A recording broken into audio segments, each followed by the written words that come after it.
Good evening and welcome to the Westborough Select Board meeting called here on Tuesday, June 24th. Being 6:02 p.m., I call the meeting scheduled for 6 o'clock to order. As we convene the meeting, we do have one thing before we go into open forum. I'll turn it to Select Board Member Marshall. So on behalf of the board, my pleasure to thank Sela. This is her last week. She's going on to new opportunities, and the board is very grateful for everything, for keeping us on task, all the minutes, which are, we know some of us like to talk more than others. Well, those people had to chip in more than others. But we just wanted to give you a small token of our appreciation for everything, and we hope you will enjoy it. And good luck. So much. I appreciate it.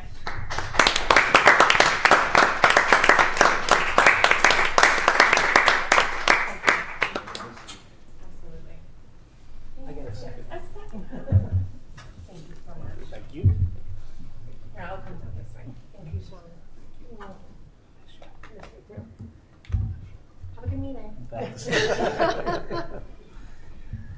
Back to the desk. Double duty. Thank you. Yes.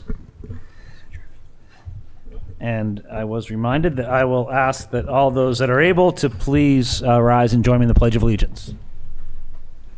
Pledge allegiance to the flag of the United States of America, and to the republic for which it stands, one nation, under God, indivisible, with liberty and justice for all.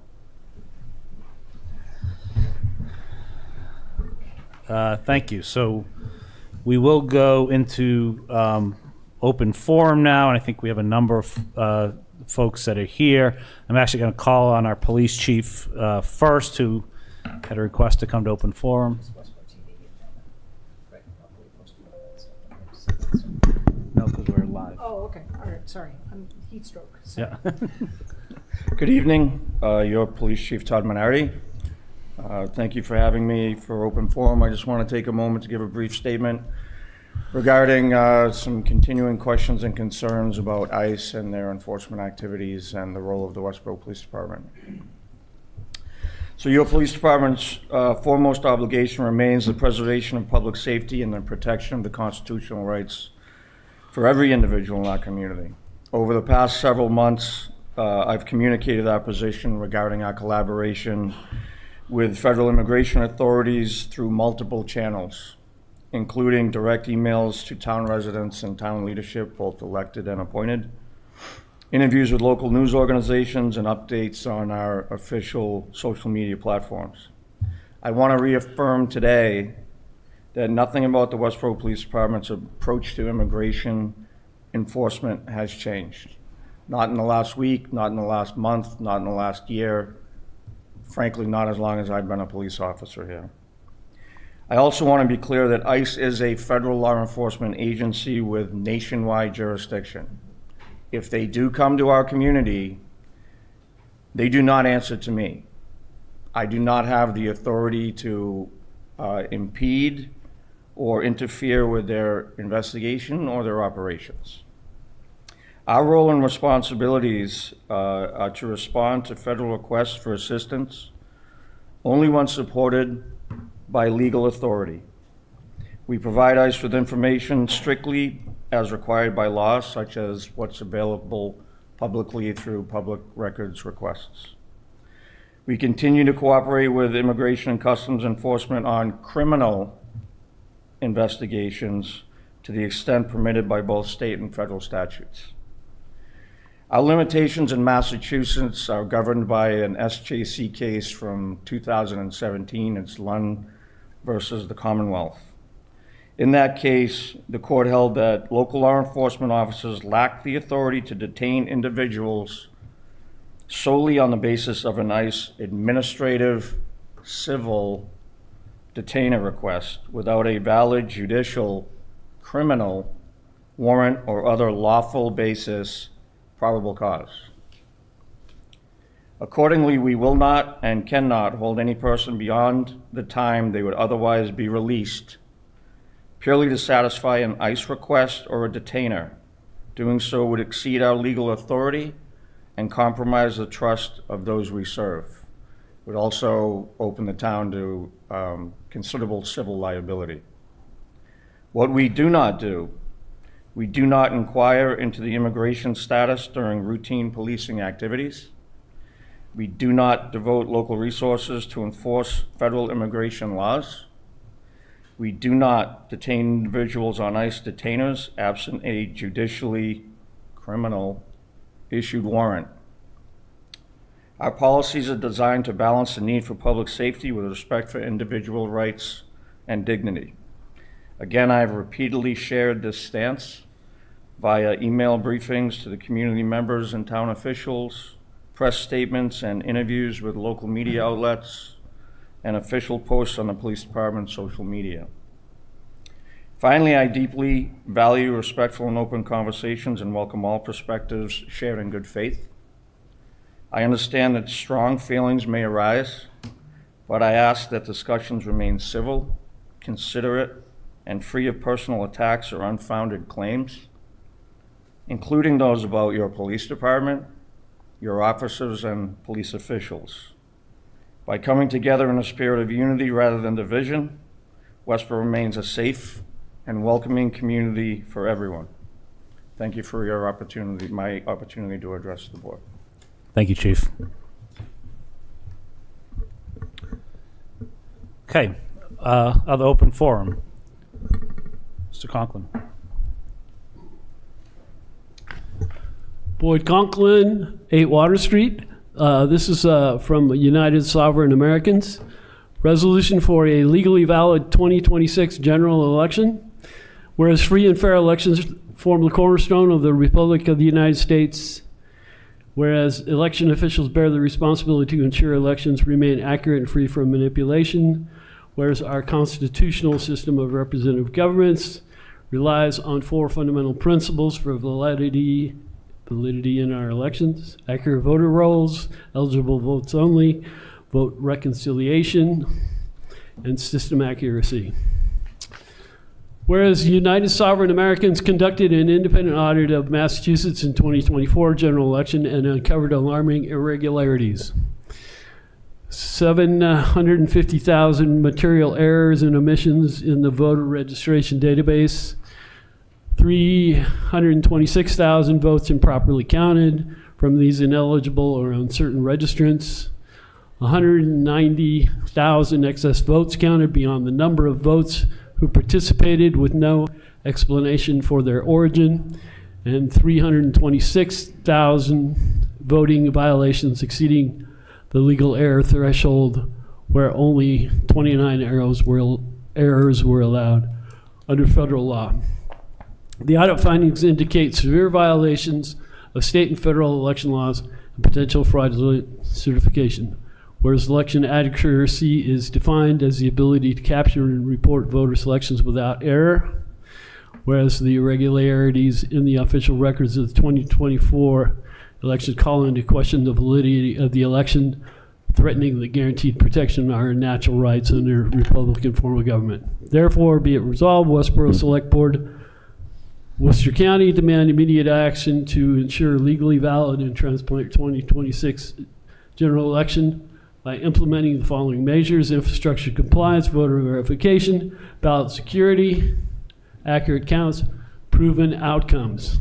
Be it further resolved that the Westborough Select Board calls upon the state of Massachusetts and federal legislators, law enforcement agencies, prosecutors, judges, and election boards to uphold these principles, ensure legal compliance, and restore public confidence in our electoral system. And so then you guys could sign this here if you would, but you peruse it at your own time. Thank you very much for your attention. Take care. Thank you. Thanks.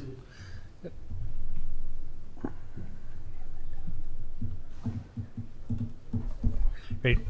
Others for open forum. Jen? Oops. Sorry. You got one more over here. Yep.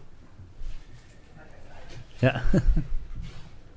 Hi, Jen Kirkland, Recreation Director. I was just wanted to come up here to open forum to give you an update on the beach and where we stand with the beach and when we're opening and all of that. So the beach will open Monday, June 30th, and will remain open through August 10th. The hours of the beach will be 11 a.m. to 4:30 p.m. We will not have lifeguards again this year. We'll operate with gate attendants as we've done the past couple of years. The only change is that we are going to charge a small fee for families to use the beach. So if you're a Westborough resident, it's $10 for a family pass. That's good for all summer, and it's for up to 6 people. $5 for a single pass. It's obviously good for one person. And seniors ages 60 plus are free to use the beach. Bathrooms will be open as of Monday. The beach attendants will be there to check passes, keep the bathrooms clean, rake the beach if needed, and just be a point of customer service. So I think it's a good way to just have some order down there, have some eyes and ears, keep the place clean and monitored, but there will be no lifeguards this year. And that's it. Great. Thanks. Thank you for that. Okay.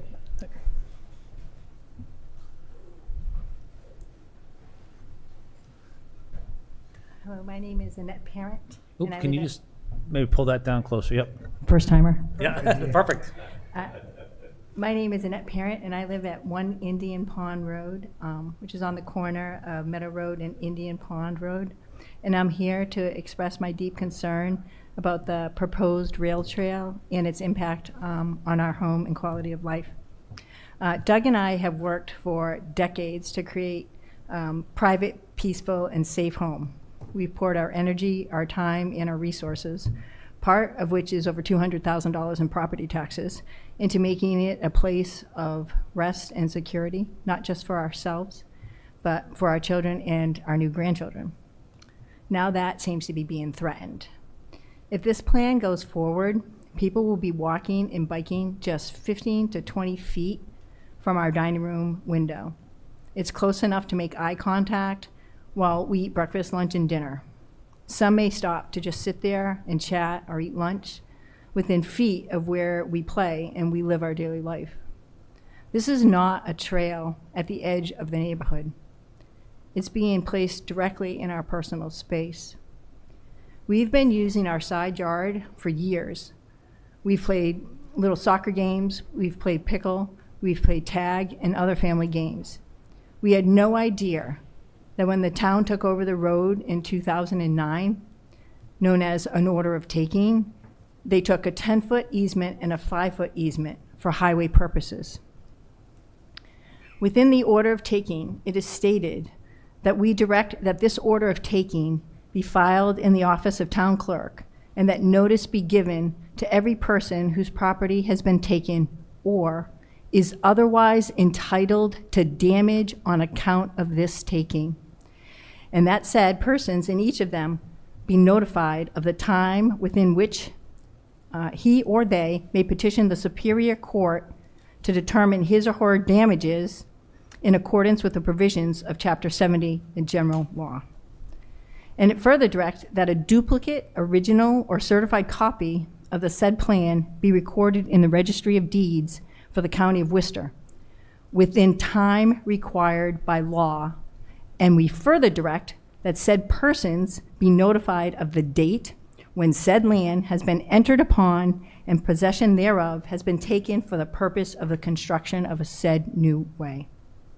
I contacted the town clerk, and they do have the order of taking on file, but they do not have any letter of notice that was supposed to be given to every person whose property has been taken. I do not remember ever being notified or receiving a notice. I would like to see a copy of the letter and evidence of receipts that people in our neighborhood have received them. This is not just a trail. It's a daily intrusion of our privacy, our peace, and our security. It's a reduction of our usable space. It's a constant loss of quiet, and it's a forced compromise of everything that we've worked for. There are already concerns in other towns about increased noise, litter, foot traffic, and even safety risks, strangers walking through previously private property lines. And I have some, and you can Google it as well, but there were incidences in the Marlboro Hudson one, A woman was in her 40s, was bitten and ambushed. In June in 21, a 40-year-old woman was violently assaulted. In March of 21, a juvenile was attacked with pepper spray. And then there's other Massachusetts trails with other incidences. So having this right on our property, or your new property, or whoever property it is with a highway easement, is a real threat, and it really, it feels like a security issue for us. This project will devalue our property. I've been told that some people think that having a rail access trail will increase the property value, and that may be true, but in my professional opinion, as a realtor, when you forego privacy, it devalues your property. When you're being exposed, it devalues your property. Proceeding forward with this project tells us that our privacy doesn't matter, that our home is secondary to foot traffic. We're concerned about, our exposure with this close foot traffic. We also have a pool. I think most of you had visited the site and you saw we have a pool, and it's always been very private. We're surrounded by trees, and our neighbors behind us have a fence, and I never had to worry about anything. Now we're going to be bringing, I think somebody had mentioned 160,000 people through there over the course of a year, or in the summer maybe 100 people a day. I'm a 63-year-old woman. It's always been a private place for me to just be able to go to my backyard, not have to go to a beach, and just enjoy the privacy of my back and cool off, like on a day like today. I didn't have to worry about anything. Cars that go down there are either our neighbors or they're trucks that go to the wastewater treatment plant. With the proposed trail, this is going to be a real issue to try to cool off on a summer day or just have those private functions in our backyard. Our neighborhood has always been a place that's been safe. It now runs the risk of inviting strangers into an area that was once secure. We don't know who's going to walk on that rail trail. We don't know. I respectfully ask you, would you be comfortable having strangers passing just a few steps from your kitchen table every single day? There are alternatives, and I'm asking you to consider all the other alternatives. And don't be part of pushing through this to get it done and letting this trail ruin what we've built and what we hope to leave behind for our grandchildren. Thank you for your time. I do have a little picture. I'm not good at this. I tried to construct a little bike trail on these. It's not good. Kind of looks more like an airport landing strip, but so thank you for your time. Thank you. Yeah, do we have a copy of her comments? No. We can, Ms. Parent, do you want to submit a copy of those comments for the official record? Yeah. yes. Yeah. Yes, absolutely. Yeah, If you could, that'd be great. Drop them off. Yep. Yep. Thank you. Email them. Great. Anybody else for open forum?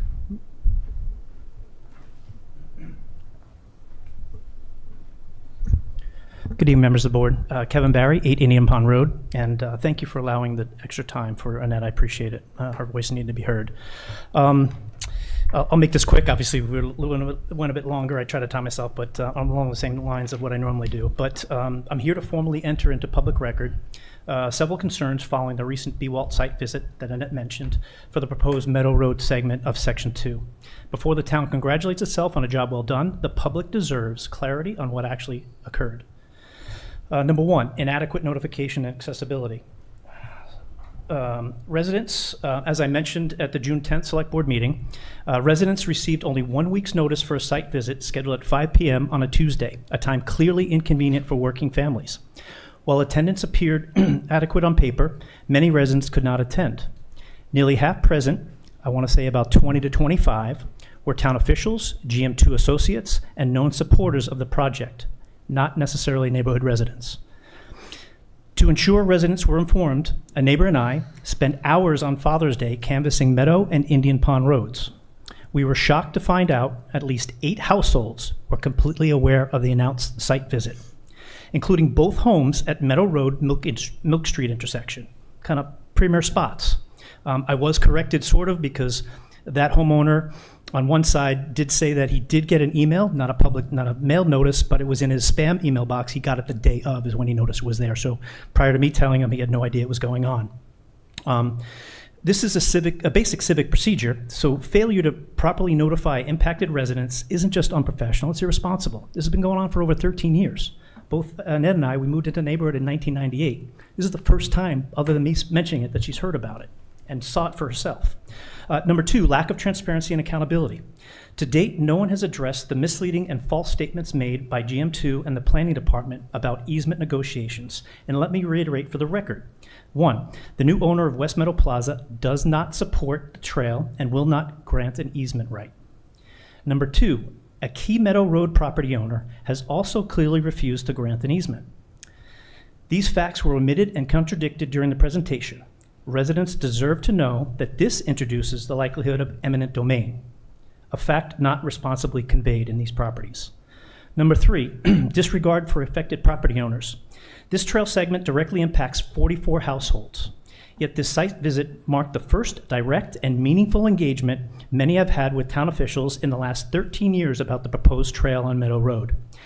As stakes were placed and dimensions measured, it became clear that the potential property takings are more significant than residents had been led to believe, including myself. The emotional weight was substantial. Imagine discovering, like Annette, without proper explanation, that the town may seize 10 feet across the full frontage or side of your yard. This is Jess. Hello, Jess. Sorry, I lost my train of thought here. My heart broke when I saw that. When I saw it on when I see it on paper, it does not illustrate exactly how much property of her yard it would take. Elected officials serve at the will of the voters, and town employees are funded by those very residents whose concerns they've repeatedly overlooked. There is a fundamental obligation to the public that has not been honored. What we saw were town officials exercising their effort, again, to placate and make palatable this project to residents and stakeholders. 4, safety and traffic concerns. I'm wrapping it up here.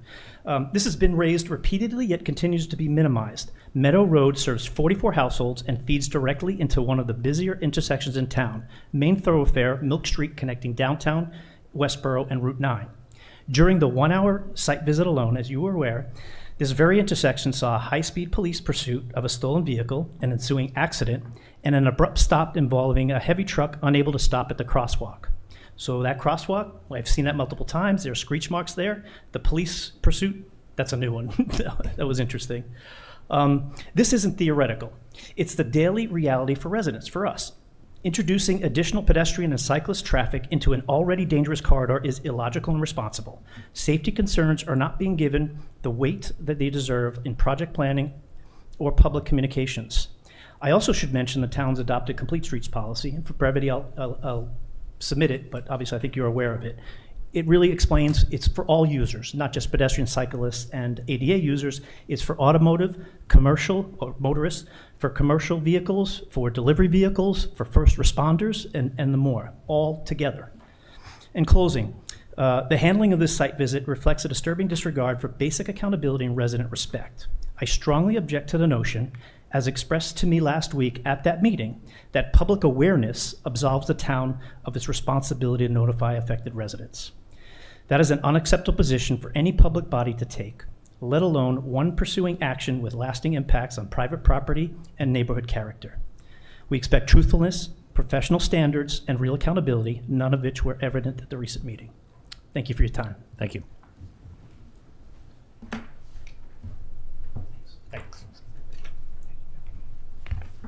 Anyone else for open forum? Okay. Thank you, everyone that came before us. We'll turn to item 2 on our agenda, which is amending job descriptions and classification plan. Kim, I'll turn to you. Okay. In your packet, you have 3 job descriptions. We'll start with the first 2, which are both administrative support positions in the police department. These are existing positions. The current titles are administrative assistant to the police chief, and there's an administrative assistant to command staff. In your packet, you have marked up versions with some proposed changes and clarifications, really just updating, not substantially altering the positions. And the reason we're looking for these changes, the incumbent in the position, the chief's assistant, will be retiring at the end of July. So we're looking to update the job descriptions so that when as we move forward after that, the plan is to promote the current administrative assistant to the command staff into the role supporting the chief. And then we would have a vacancy, and we're looking to fill that vacancy. So there's a couple of moving parts. So chunking it out, I think the first thing is the changes to the job descriptions, understanding that we're seeking for the new classifications and the new job description to go into effect following the retirement of the incumbent. So in the motion, we have that as August 1st. Further, we are looking to waive our typical posting requirement for the new position, which will be titled Executive Assistant to the Chief, to allow for that internal promotion, if you will. Okay. Do you want to hit? Yeah, do you want to Yep. start with the command staff? Yeah, so we'll start with that one. Open up if there are questions or comments from the board.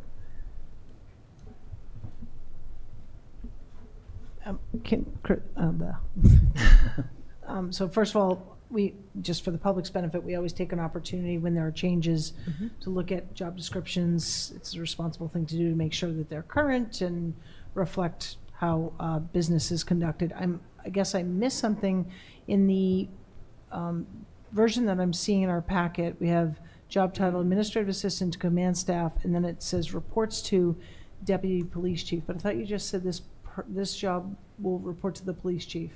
No, the executive assistant reports to the police chief. Okay, The second Which is job the second description. one in there. So we have Okay, two. I'm Yep. sorry, I Yep. missed, okay, Right. my bad.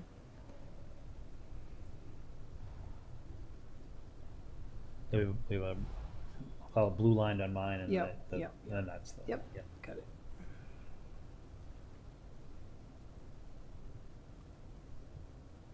Yeah, just while I have the microphone here, I don't have any concerns with it as it's rewritten. I assume it has been reviewed with the police chief. Yes, Okay. we actually I know you prepared left it. Yeah. Yeah, okay, Yeah. great. Yep. Okay, thank you. Any other comments, questions? No, they both look good.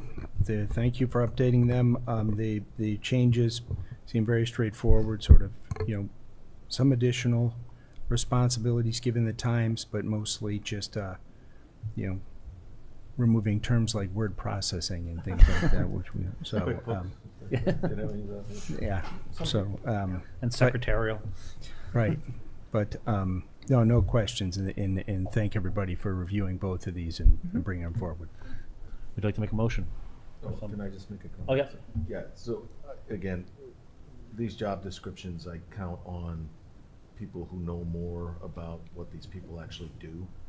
It's difficult for me to comment on the duties of an administrative or an executive assistant to the chief. I think the chief would know better. So, as long as those have been reviewed with Right. the command staff and the chief, then I feel comfortable approving the duties, and I don't see any glaring omissions. Yeah, Great. I'll put forward a motion. Move to approve the administrative assistant to command staff and executive assistant to the police chief job descriptions as presented, and to place them on the non-union classification plan at grades 2 and 3 respectively, effective August 1st, 2025. And further to waive the posting requirements for the executive assistant position upon the incumbent's retirement. Second. Okay, any further comments? Not all those in favor? It's 4-0, 4 being present. Great, thank you. The third job description in your packet, and I'm sorry, let me just mark for your benefit, that usually the department head is involved, and I get to do the easy part, which is presenting it. They typically are the ones who I are. assume that. Yep, nope, it's worth saying though, it is. I do review these, but again, I'm not gonna see something Yeah. Yeah. without a, if it was a job for a real estate appraiser or a planning director, I would know more. Got it. but, Got it. So we have the third job description is, again, it's an existing position, the assistant library director. During recent negotiations with our clerical union, we reached agreement to remove this title from the union and place it on the non-union compensation plan. So using this opportunity to make some updates to the job description as well. So that's what you have, the marked up version that was provided by the library director. And then we are seeking to place this position at grade 6. And again, I know that that's actually the next agenda item for you to adopt the comprehensive schedule, classification schedule. But based on using the same criteria, we would recommend that that's where this be placed. So you're approving both the job description and then the classification is on the job description. And just for clarity on that, the work that you go through to or maybe just, can you highlight the process you go through to determine which grade or job code that goes into? So in this Sure. case, With the recently completed compensation study, we have a whole list of factors that are evaluated based on the job description. So things like education, experience, supervisory responsibilities, confidentiality. I think there's at least 10 factors that we look at. And then there's a consistent rating tool that's applied, or a consistent rating methodology that's applied. And that's how a position gets classified. great, thank you. Open to the board for questions or any comments.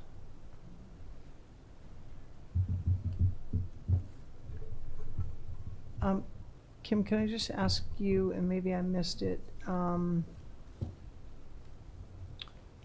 okay, so under supervisory responsibility, directly supervises, it just the way it reads, it says directly supervises, assists the library director. Is that a typo?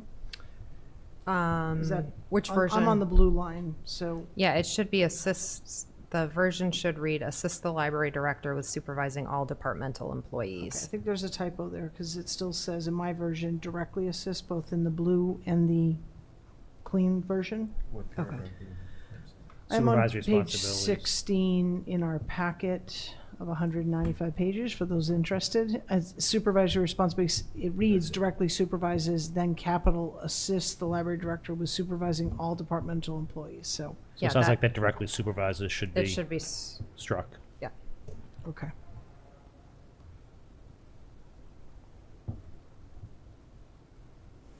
So we should make that in our. Yep, we should make that the motion. And then it looks like we also increased the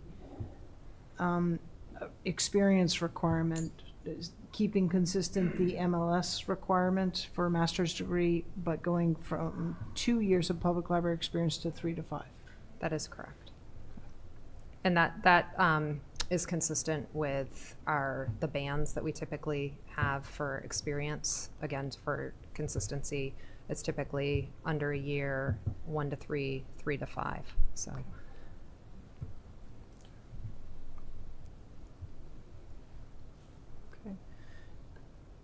Okay. Okay. Yeah, and again, well, I consistent with what we just said, the practice is to review this with the supervising person, who would be our library director. So she has reviewed this? Yes. Yes. Yeah. Okay. I mean, we just said that about police, but just want to make sure that we're. Yeah, and just for clarification, I see, so the directly supervises should be that, under the supervisory, that should be a strike through. Yep. Yep. So it's assists. Yep. Yep. That's what it starts with, yeah. So just for clarification, and this is a little bit of my unassists, ultimately then, all departmental employees, who's responsible for, like, the employee's performance, understanding that, so on and so on. I mean, Sure. assisting kind of implies Right. multiple people responsible. Yeah, so from a day-to-day functioning and operations of the library, and this is similar in other departments, the assistant director role is involved in that day-to-day oversight and does have some supervisory, but ultimately there are positions that report, the direct reporting relationship is to the director. And then there are also positions, for instance, you recently approved a reader services librarian role, and the library assistants directly report to that position. Okay. So, Okay, thank you. Just my rule is when everyone's accountable, no one's accountable. Right. So, Other comments or questions?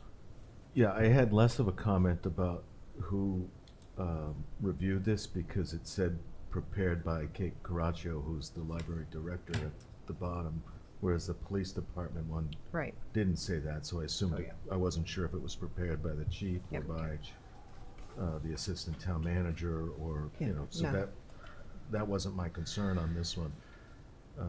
You know, again, I don't see any glaring omissions, although Shelby had a really good catch. So, I'm good. So I would move to approve the Assistant Library Director job description as amended and place the position on the non-union compensation schedule at grade 6. second, moving second. Any further comments or questions? Not all those in favor? It's 4-0, 4 being present. Thank you. Okay, moving on to agenda item 3. This is the non-union classification plan and fiscal year 2026 implementation. Okay. So as the board is aware, we completed the classifications and compensation study right before town meeting. At that point, we did amend budgets so that positions are funded under the salary plan that the board previously approved, but we held off on placing positions on the classification plan until we had the opportunity to give it a more thorough review.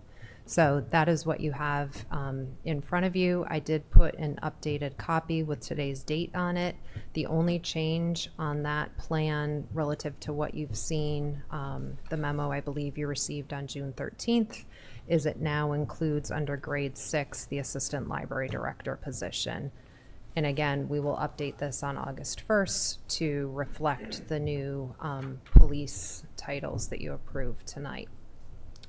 So this plan places all of the existing non-union positions in one of 15 classifications, and then each of those classifications is tied to our compensation schedule.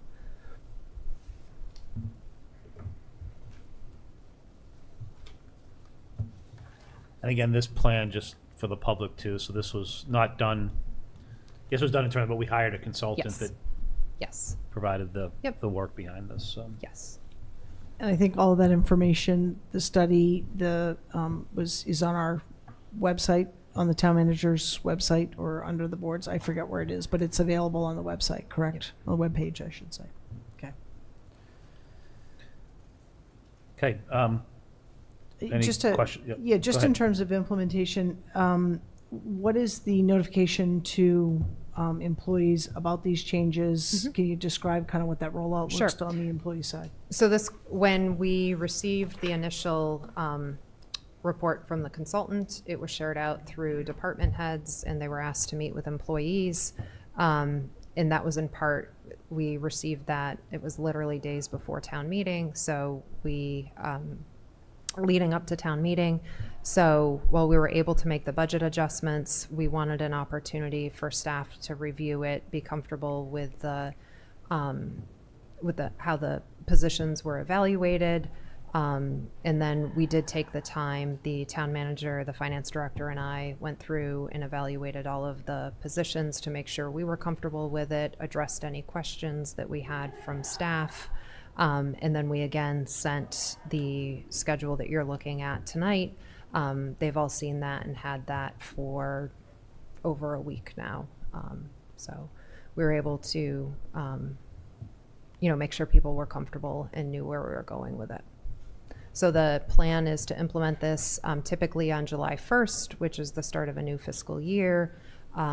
Pay rates will change. The new compensation schedule will go into effect. So the The implementation plan was to move individuals to the closest step relative to where they would have been under the current plan. They move up to the next closest step. And then just one more note, our typical process for individuals who still have growth in the range through our step process, historically, those step increases have occurred on the anniversary of your hire date. For anybody who is part of this at this point on July 1, whose rate will change under this class and comp change, their steps will now increase on July 1. So those annual dates will get reset to July 1. But as we hire people after July 1, we will go back to, it'll be an annual increase, an annual step increase tied to their hire date. Makes sense. So anyone getting this, being placed on the plan on July 1 will not get an additional step increase during the fiscal year. It will occur next July 1. So new employees, though we're not following that same process of increases on July 1. It's on their anniversary. Their step increase will be, because step increases are intended to occur at 12-month intervals. Okay. And that's how it has been. This is because these are getting it now. It's kind of resetting from their anniversary to July 1st. It's almost a new anniversary for them because they're getting a raise. Okay, Now. so anyone affected today, their new anniversary date will be July 1? Correct. Okay, thank Yep. you. Yep. All right, I was, A little confusing. yeah. but yeah, Sorry. Clearly. Well, we would get a lot of job applications next June if it were Yeah. to- Yeah. Sean, or any questions? I don't have any questions. No, and I do appreciate the delay in terms of making sure that this was had the time to be communicated and commented on by others, and not pushing it through quickly, especially with everything going on around town meetings. So appreciate that. Would like to make a motion? You can do it. Move to approve the classification plan as presented, and further move to implement the plan by placing current non-union employees on the new compensation schedule as presented, thereby permanently adjusting the step increase date to July 1. Second. Okay, moved and seconded. All those in favor? It's 4-0, 4 being Great. present. Thank you. Thank you. Christy, are you staying on? Are you signing? Our town manager is on vacation and is joining us remotely, and we asked her to, but you're welcome to stay, but you're also welcome to enjoy vacation. I was going to stay. Thank you. I was going to stay on through the next agenda item to discuss the decant letter. Okay, perfect. Thank you. Thanks. We didn't want to get rid of you. Okay, so moving on to agenda item 4. This is the disposition of 0 Lyman Street under the Affordable Homes Act, including next steps with Massachusetts Division of Capital Asset Management and Maintenance, better known as DCAM, and the Westborough Affordable Housing Trust. Do you want me to start? Sure, please. So as we discussed at the last meeting, DCAM had sent us a notice that there was intention to surplus the land that they own at 0 Lyman Street.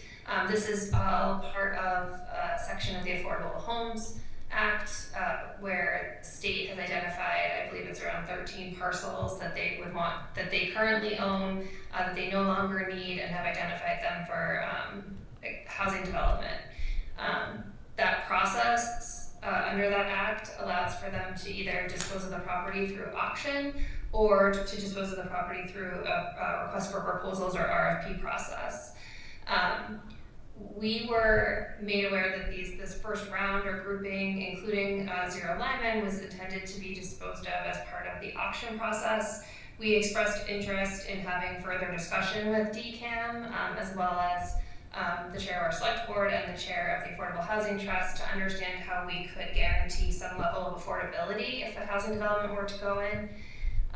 DCAM has graciously met with us a couple of times to discuss that process, and we're currently discussing the possibility of disposing of the parcel through an RFP process, which would allow us some additional ability to be part of the process. So the letter that you have, the reason that it's on your agenda this evening, we were given the opportunity to offer comment with a deadline of June 27th. So we are intending to meet that deadline with this letter. The letter outlines the town's affordable housing goals, characteristics about the town that have created those affordable housing goals, and then also the things that we have done to start to meet or achieve some of those goals. So our housing production plan is an example, other things the Affordable Housing Trust has done.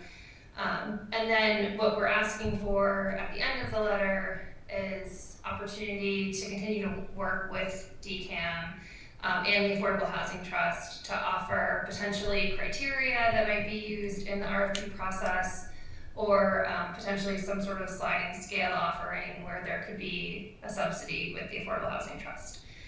Those details are not fully worked out at this point. I did talk to DCAM yesterday and they understand that.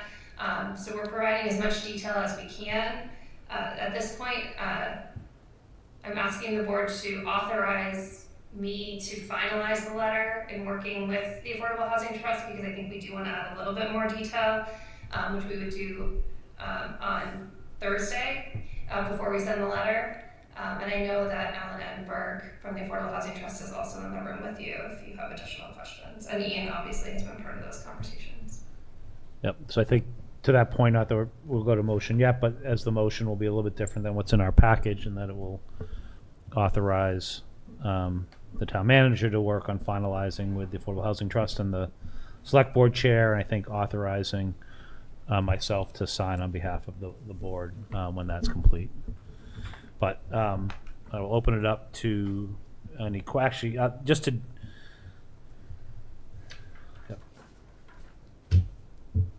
Yeah. You can read the motion. Just to offer a couple of points to what the town manager said is we did have that first meeting with them. They graciously took that call. I think there was, personally on my part, a little bit of surprise because the law that the governor's put in is called the Affordable Homes Act, but there actually is nothing specific in that rule that says anything about affordability. It's absent that. But you know, again, as town manager said, they did listen to us. They came back for a second meeting and have agreed to receive comments from us that this is what we're looking to vote on tonight. You know, we're hoping that they will take this into consideration in how they move forward. They're under no obligation to do that. But I think we did kind of push on this in the sense, or I know that I did in the sense that you call something the Affordable Homes Act, our expectation, and I think the town's expectation is there would be some discussion of affordability in it, and I think we've done our best to do that, and I think we are different than a lot of other communities in terms of where we stand and the ability that we can move quickly. So I'm hopeful on this, and when I said quickly, that is one of the, just to be clear, that the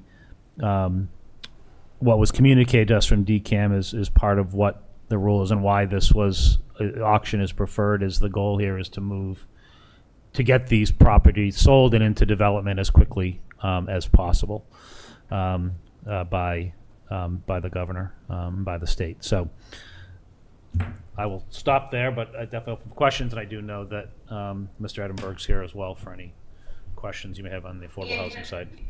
Sorry, can I just add one thing that I missed saying, and I think is really important, is that part of the Affordable Homes Act is that the town would be required to offer by right, or housing developments by right, meaning that none of our local zoning would apply, which means that our current requirements for affordability would not apply, which is another reason why it's so prudent for us to be able to work with DCAM on this parcel. Yep. Thank you, Christy. Probably the most important point that I forgot there. Yeah. Me too. Yeah. Open up to questions or comments. Go ahead. No, I had specifically questioned that last piece, and I know that Christie has reached out to council for an opinion as to whether it's very difficult for me to understand how the state can sell a property to a private developer and then that private developer does not have to conform to zoning. Once it transfers to private ownership, I'm beyond flabbergasted that could be enforceable. So I'm curious to hear what that council's opinion is. As far as I'm on the Affordable Housing Trust. I encourage us looking at ways to include affordability in that project, but it's all right. I'm Completely understood, and that is the same questions that we asked as well. So, What do you want to say? Not anything really. else I say would just be Piling on. piling on. Okay. Yes. So just for the public's benefit, we have a map in front of us. Public's not seeing that. This is property, we call it Zero Lyman. I don't know if anyone would actually be able to find that. It's, as you're entering, correct me if I'm wrong, as you're entering the State Hospital Road, now known as Dr. Solomon Fuller Carter Drive. It's basically immediately to the, no, I'm saying that wrong. Hold on a second, sorry. Yeah, I don't think it Yeah. quite abuts that. doesn't quite about that. No, it's to the, but it's to the right. It's to the right. So if you were to go past the entrance to the state hospital, kind of by where the dog park is going to be, I think a lot of people know where that is.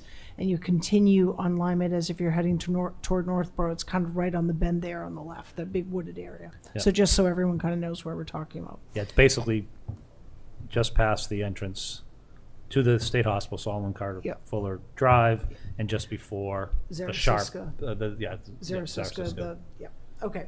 So anyway, just want to make that point. I want to thank our town manager, Ian, you as chair, and then the Affordable Housing Trust for advocacy on the town's behalf. I too am flabbergasted that, the right hand and the left hand at the state level don't seem to know what's going on. That's my own words. So I appreciate the advocacy and do think that the RFP process at a locale in a town assures the best possible outcome for not only the community but the developer as well, because it's hopefully would be a favorable approach. I guess my question is, are we leading this? Like, are there other communities that are in the same wave as us?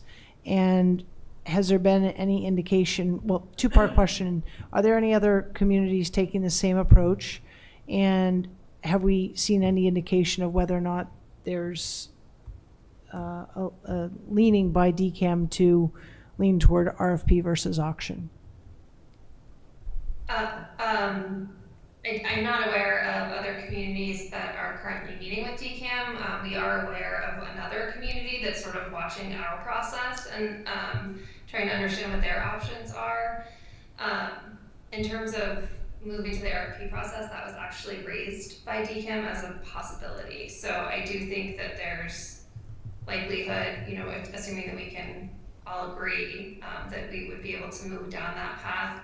As I think Ian mentioned, that really the goal of this is expediency. So understanding that our process here would involve, if we were to use a trust subsidy as an example, would really just involve a meeting of the Affordable Housing Trust and then potentially, depending on the amount of a meeting of the select board. I'm confident that we can meet the timelines because they're looking at disposition of these other properties by the end of October. Very quick.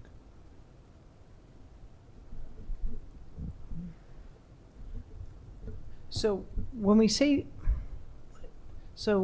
disposition, does that mean actually there's a new owner then by that point? Yes? Yeah. Yeah. Not just initiating the process. Wow. Okay, I won't ask any more questions because they're all just curious. Yeah, ones. maybe just, again, there's a lot here, and Chris, you may have said this, but just so folks know, and I appreciate you talking about the location, just so folks know, it is just under 6 acres of land, so not big piece of property, but one of the, there is a density consideration within this. And again, a lot of this is, as I understand it, for the governor trying to basically get more housing out because we have a housing shortage in the state. So there is density. So this, Christy, correct me if I'm wrong, but I think the way that I think it's 4 units.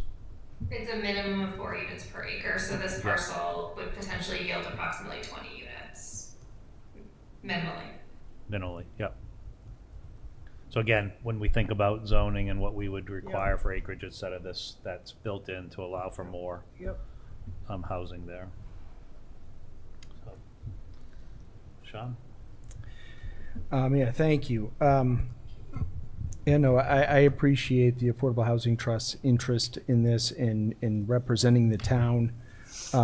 Yeah, it is interesting, this parcel, as described, abuts the Department of Youth Services facility right there. Like it's, so, I don't see somebody putting in a high rise. But I think we want to, I think to the extent, and we know the capabilities of our Affordable Housing Trust and what they've been able to accomplish in a short period of time for the town, I would certainly like to give them the opportunity to hopefully get a chance to potentially do something with this versus just putting it out for anybody to take that. So I am fully in support. Well, and I would say I agree with you, Sean. Like, it would be great if we had an opportunity to actually bid or participate in the RFP process, meaning as, I guess, developers. I don't know if I really mean the word developer, but the Affordable Housing Trust doing that and then working through their process. I would be also secondarily happy to provide input to develop an RFP that is in the spirit of the work of the trust and to the extent of planning and development, although the density obviously may be something that's out of our hands. Yep. And just, I should say too, we didn't talk about it, but we have been in constant communication with our state legislators as well, and they're working alongside us to advocate on our behalf too. Alan, I know you're here. I didn't hear any questions, but are there any comments from the Affordable Housing Trust that you'd like to make? But keep it short. I know this will probably a lot, but there's a lot. Alan Edinburgh, 8 Nash Street, trustee of the Westborough Affordable Housing Trust. The chair, Ed Bain, and I have been working.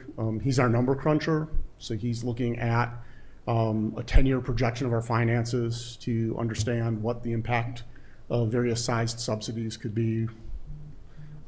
We have standard policy as far as when we subsidize affordable units and when we don't, and sort of what's required, and we're considering what modifications or exceptions to those policies we might need given the special needs of this case. We have reached out to some of the affordable housing advocates. The thought of these properties being auctioned without any consideration to affordable component has caught these organizations off guard and a little bit surprising, particularly if it were to auction with no affordable requirement, they'd be directly working against the community's ability to adhere to Mass General Law Chapter 40B, and would set back and undo some of the work we've done to make sure that we have a sustainable level of affordable housing that meets that requirements for the next several decades. And so that is definitely a concern. The trust is also looking at the potential of partnering to participate as a bidder if it does go to auction.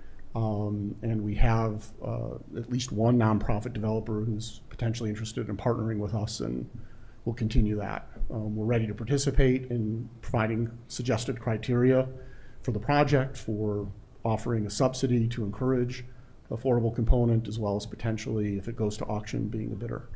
And we're scrambling to look at all those options. So great. Thank you, Alan. Again, I echo the thanks for the work that the Affordable Housing Trust is doing on this. It's important. Can I just ask one more question?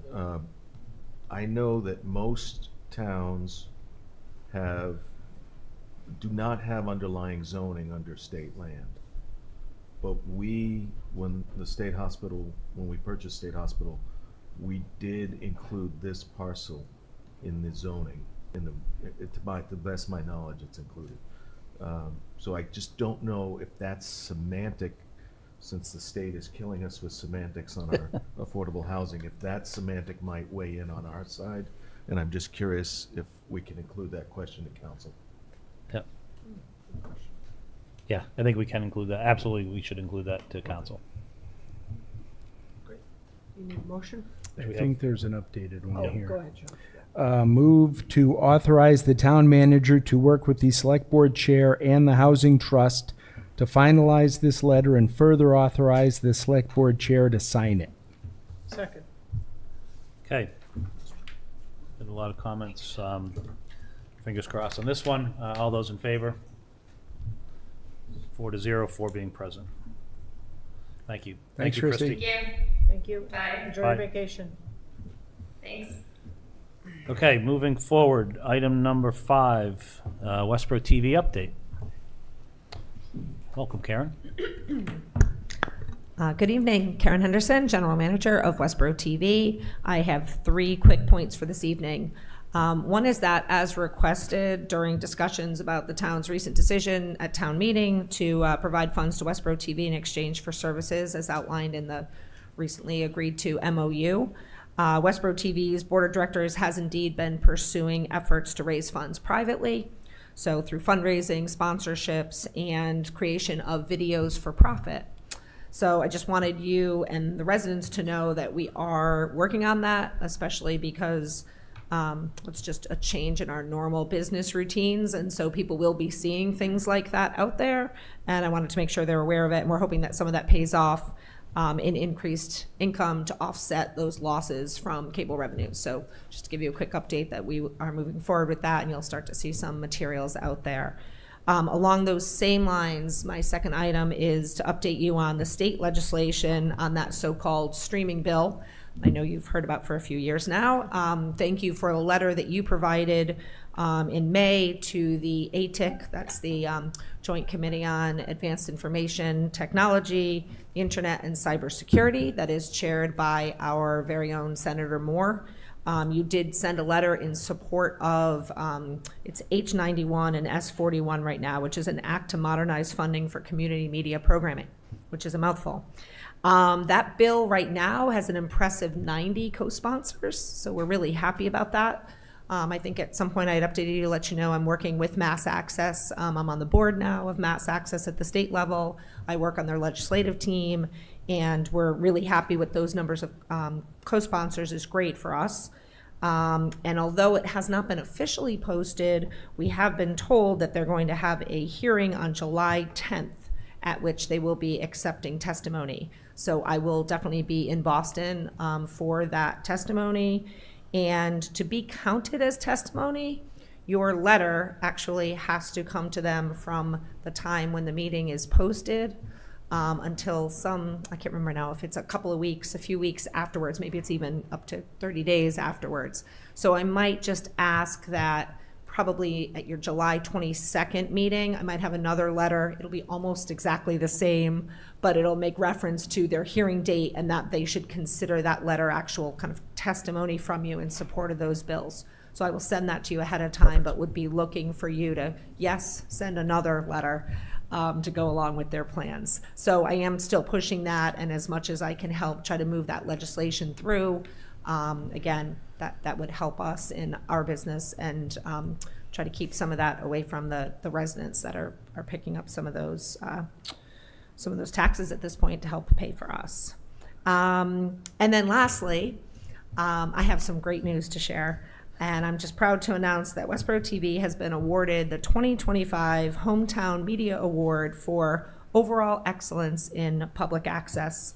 That's for a station with a budget of $300,000 to $650,000, so kind of a medium-sized access station. That's been given to us by the Alliance for Community Media Foundation.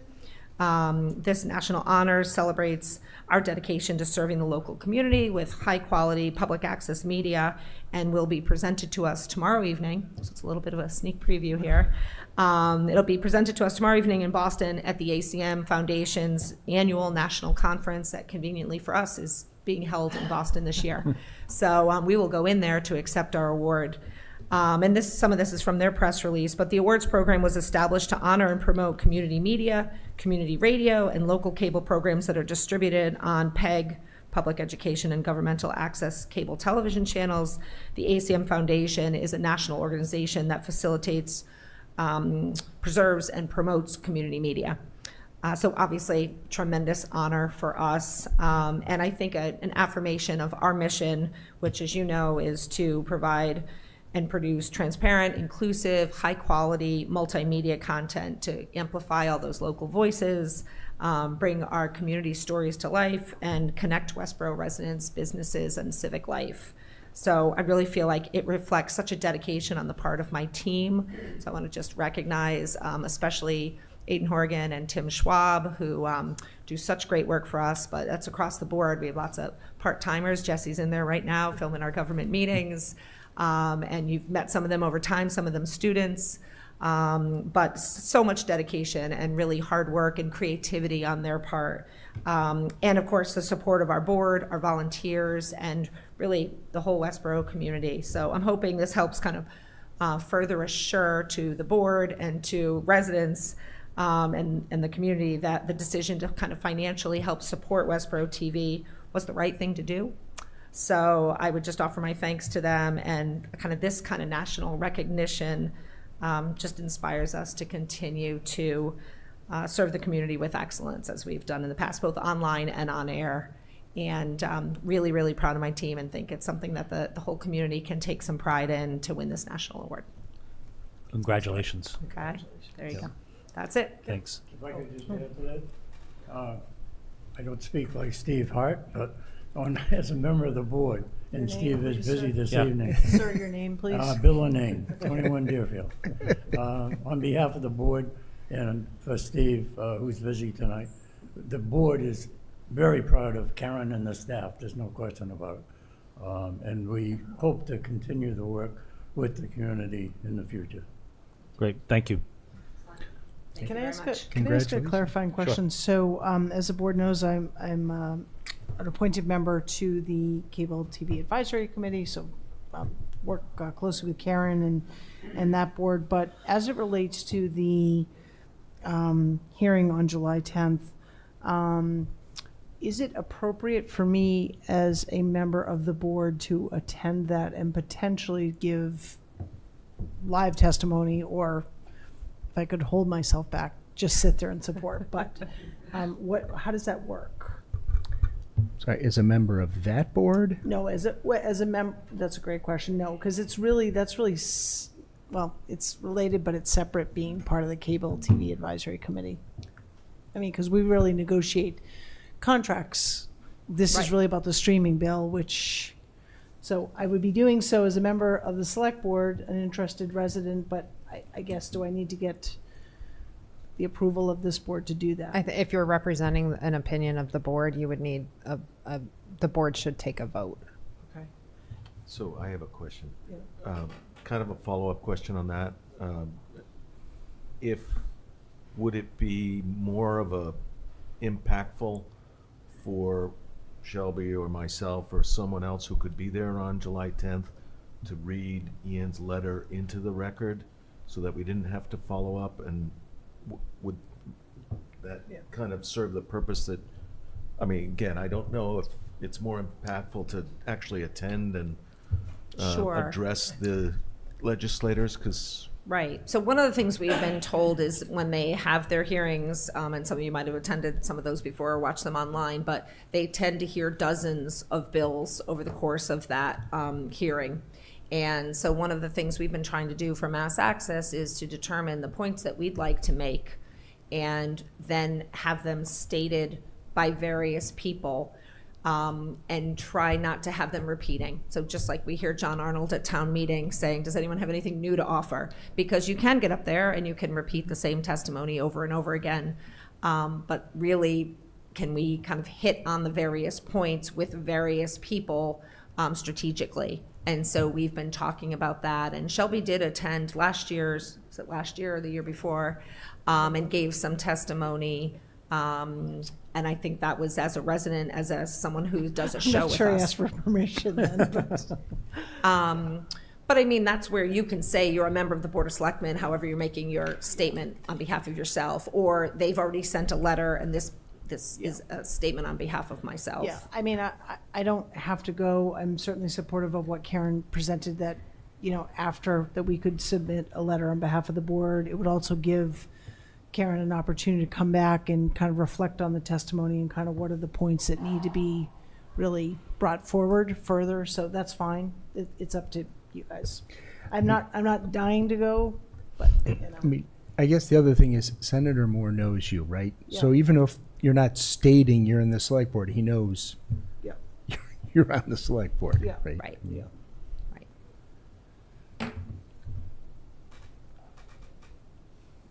My only question is, we have Westborough TV update on the agenda. I mean, this hearing is before our next meeting.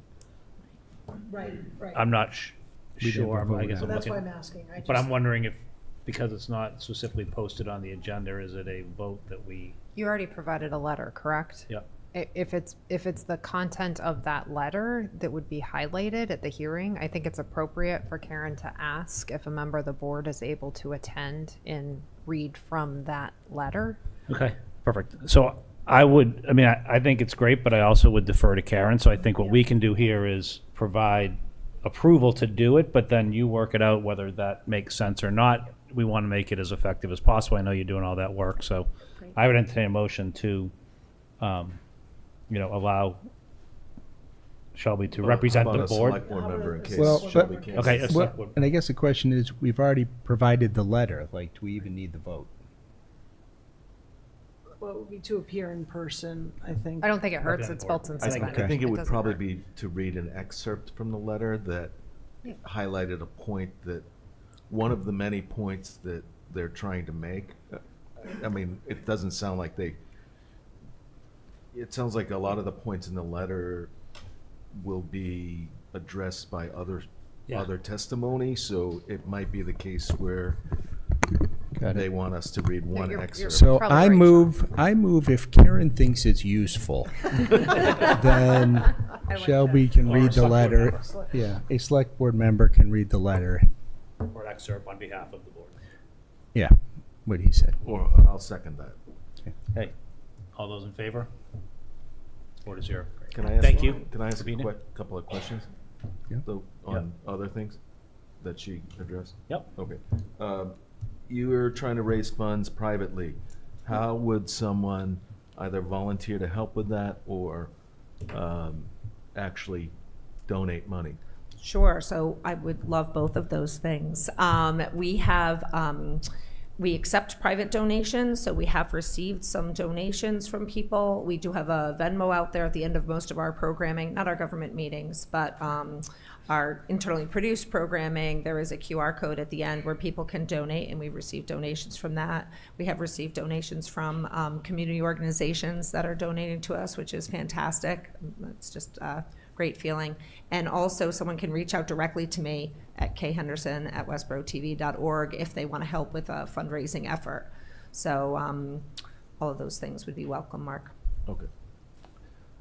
Is that it? That was my only question. Great. Okay. Great. Karen, Thank you thank you. so much. Thanks so much for the support. Congratulations. Yeah, congratulations again. Sounds awesome.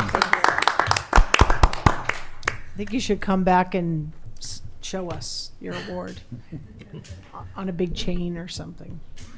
No, that sounds like a good episode of the 01. It does. Well, I'm surprised it wasn't nominated, but I'm going to just let that go. Next year. Next on the agenda is a request by Sustainable Westborough for sign installation. Good evening. Good evening. I'm Jeff Levine from Sustainable Westborough. I come before you with a couple of requests related to signage, as I have in previous years. So we have coming up in September our electric vehicle regional expo. Like permission to put up a couple of lawn signs, one at the golf club and 2 at the pickleball courts. In addition to that, in the past, we have put up signs at the EV chargers at the golf club, and we'd like to do that as well. The lawn signs are to get the attention of visitors to come to the expo, and the signs at the chargers are specifically to get exhibitors to bring their vehicles for the show. So that's my request. Great. Thank you. Questions or comments? And I have sent out to you guys We have the- copies of the drafts of the signs. Yep. No, so I would move to approve the posting of flyers and the placement I had a of, question. I'm sorry. Well, let's keep going. Go ahead. let me just make it and then. Then we can have yeah. questions, yep. Placement of lawn signs on public property as requested. Second? Okay, and questions? My question was more about the length of time that you're posting these. Okay. I see one starts on August 24th, but you're starting the EV ones earlier. Is that because they're for? Right, so we try to get exhibitors early, almost immediately. It takes a while before exhibitors start to pay attention and sign up to bring their vehicles. And we need to know in advance because that gets posted on a website. So visitors take a look at that and see, okay, there's a lot of exhibitors or there aren't too many. So we need to get that early to get attention and the interest of visitors. In terms of putting up the lawn signs, which are to get the attention of the visitors, that we find usually 3 weeks or so before the event is about the right time where visitors start to pay attention and get it on their calendars. So those don't need to get out quite so early. Thank you. Are you all set? I'm also. I don't recall, but I'm sure you do promote this at the library, at now the community center. Would those be other places where you The would? library, as of last year, has not granted us permission. In previous years, they have. Okay. So library, no. Some other places have. We do put up lawn signs at the local churches. Some private homeowners allow us to do that. I guess more specifically, I wasn't clear. At the library, like, would you post that this event is taking place and, like, inside the library, do they have a place where you would put a flyer? Library Not does yet. not allow us to post Okay, it well, anymore. interesting. Okay, I'm not sure why that would be, but, you know, I mean, again, to me, this is a town-wide event. The community center obviously is a new building, particularly upstairs. People may, if there's a board there, I would suggest Community that. center is definitely a place we would ask. Okay, okay. And is that, would be facilitated through our Mm-hmm. recreation director? Okay, Jen's not here, but you know Jen, so. that's Yes. And I would recommend contacting the senior center director as Yep, well. senior center director, that would be great. Yes, absolutely. And, Thank you for And then you're aware of the East Main Ward's Corner? billboard? East Main billboard, the digital billboard Oh, as yes, well? yes, the Yep, digital yeah, bill, and- both Yep, okay, digital great. billboards. Yeah, and yes. that goes to our office downstairs, so. Super. Great, moved and seconded. All those in favor? 4-0, 4 being present. Thank you. Thank you. Great, Thank you. Okay, next we have water regulations by our Public Works Director. You thought you'd get through tonight without seeing slides, but I'm going to show a few.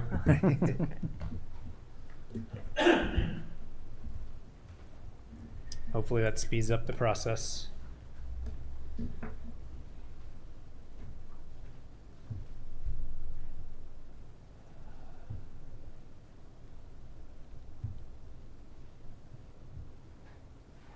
Chris Pant, Director of Public Works, here to talk about some water regulations we'd like to get approved. Before I jump into that, I just will provide testimony about Westborough TV. We've worked with Karen and her team quite a lot over the last couple of years. They produce a lot of videos, and most recently, like last week, they posted one that it's kind of a capstone for us. We've been working on. Tim Schwab put it together. It's fantastic, and it just gives an overview of what the Public Works does for Westborough. And so the intent of that is not, patting ourselves on the back. It's really just giving information to the community on what the services are that we provide. And so hopefully people can see that and learn from it. With me tonight is Andrew DeVries. He manages our water and sewer operations. Relatively new. Otherwise, he'd be standing here doing this. But his focus up until now has really been on some issues related to water supply, which I think we've gotten through. And so so with that, I'm going to dive into the regulations. So we have. Sorry, there's something here on the screen.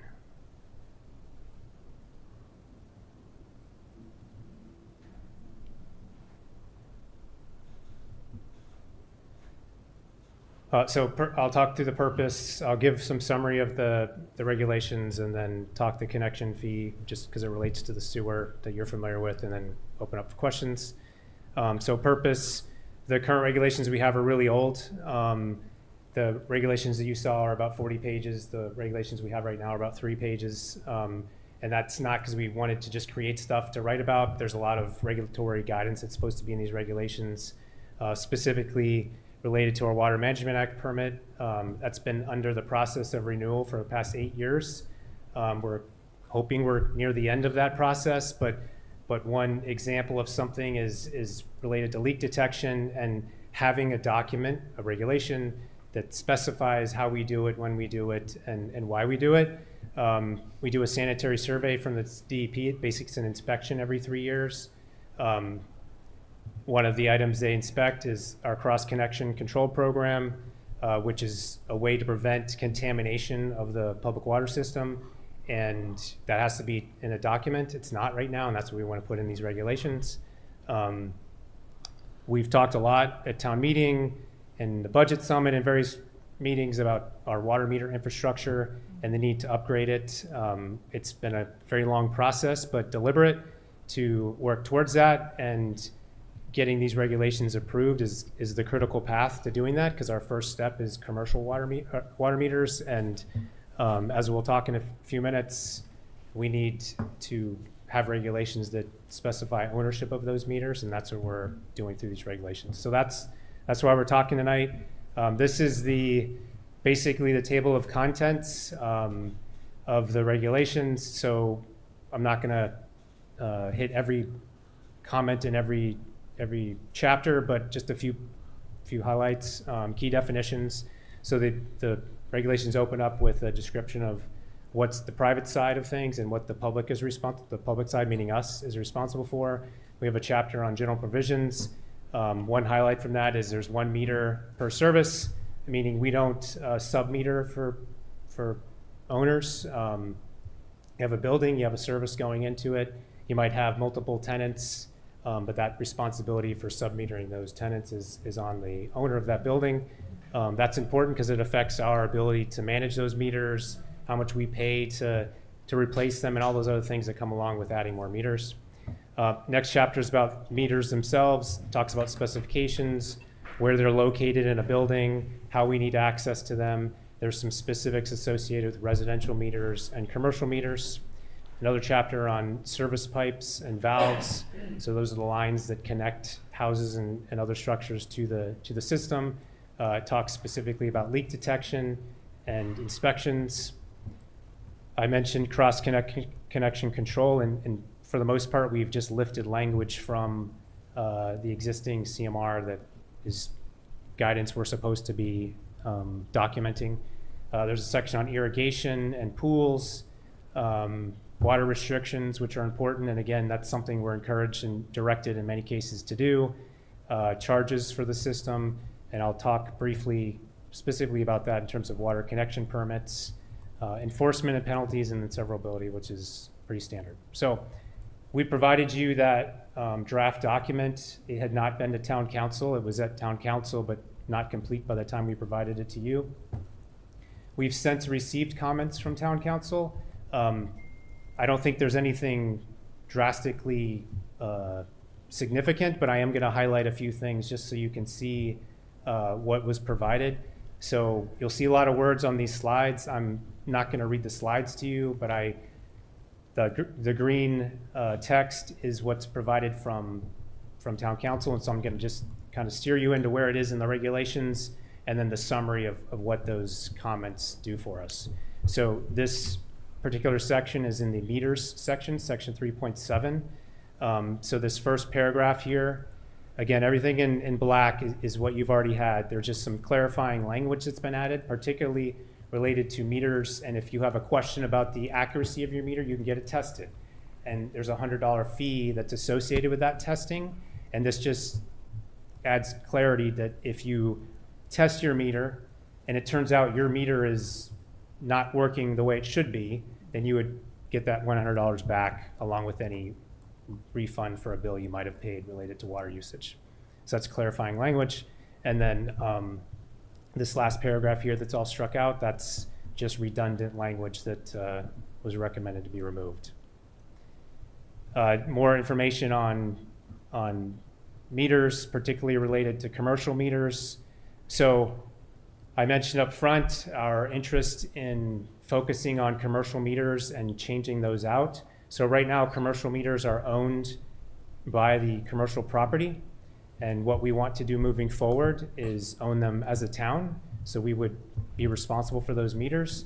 And so this language in the regulations in this section kind of straddles both. So it says it's basically saying if you have a meter now, here's how you should handle it. But in the future, here's how it'll be handled if it becomes part of the town's metering system. So this language in green in the center just helps to clarify the transition from privately owned to town-owned meters.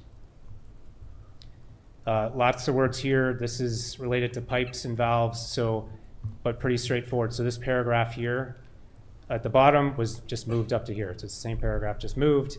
And then this in the center is related to leaks. So again, back to the beginning of the presentation, talking about leaks and the Water Management Act permit. Up until now, we had just relied on private owners, commercial property owners, to do their own leak detection, and then they would fix it. We've determined that's not the best way to do it. We're going to do the leak detection, and then if we find a leak, then it's a responsibility of the property owner to fix that leak. There's not really an incentive for anybody that, if you're not paying for it because it's a leak, then there's not really much of an incentive for you to find it. And so what we've seen historically is that it's not typically happening, the leak detection, and we need it to happen. So we're taking on that responsibility to do that leak detection. We already do it across the rest of the town, just now we're going to be doing it more deliberately on commercial properties. So this is making that option allowable to us.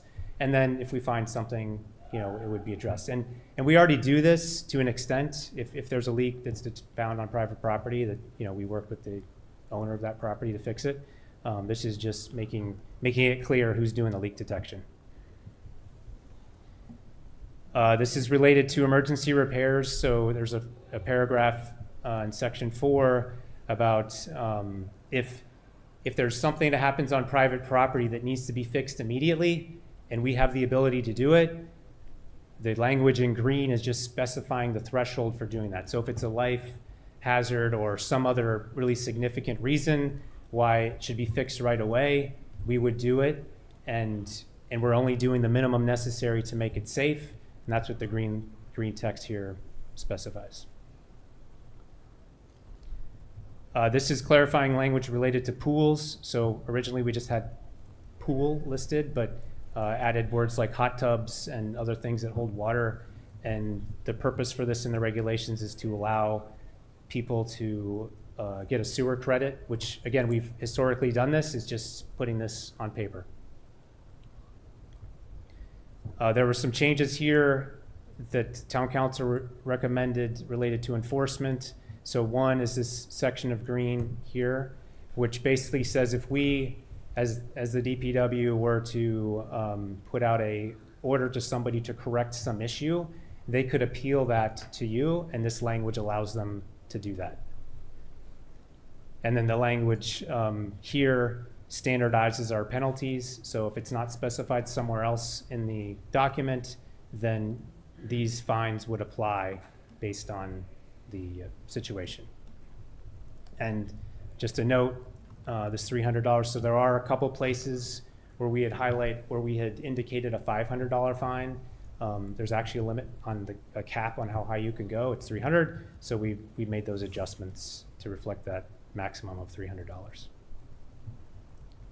The last thing I'll cover here is related to connection to the water system. So I'm showing this chart just because hopefully it's at least a little bit familiar to you from the sewer. So lots of things here, but I'll just highlight. Right now, it's $5,000 per unit to connect.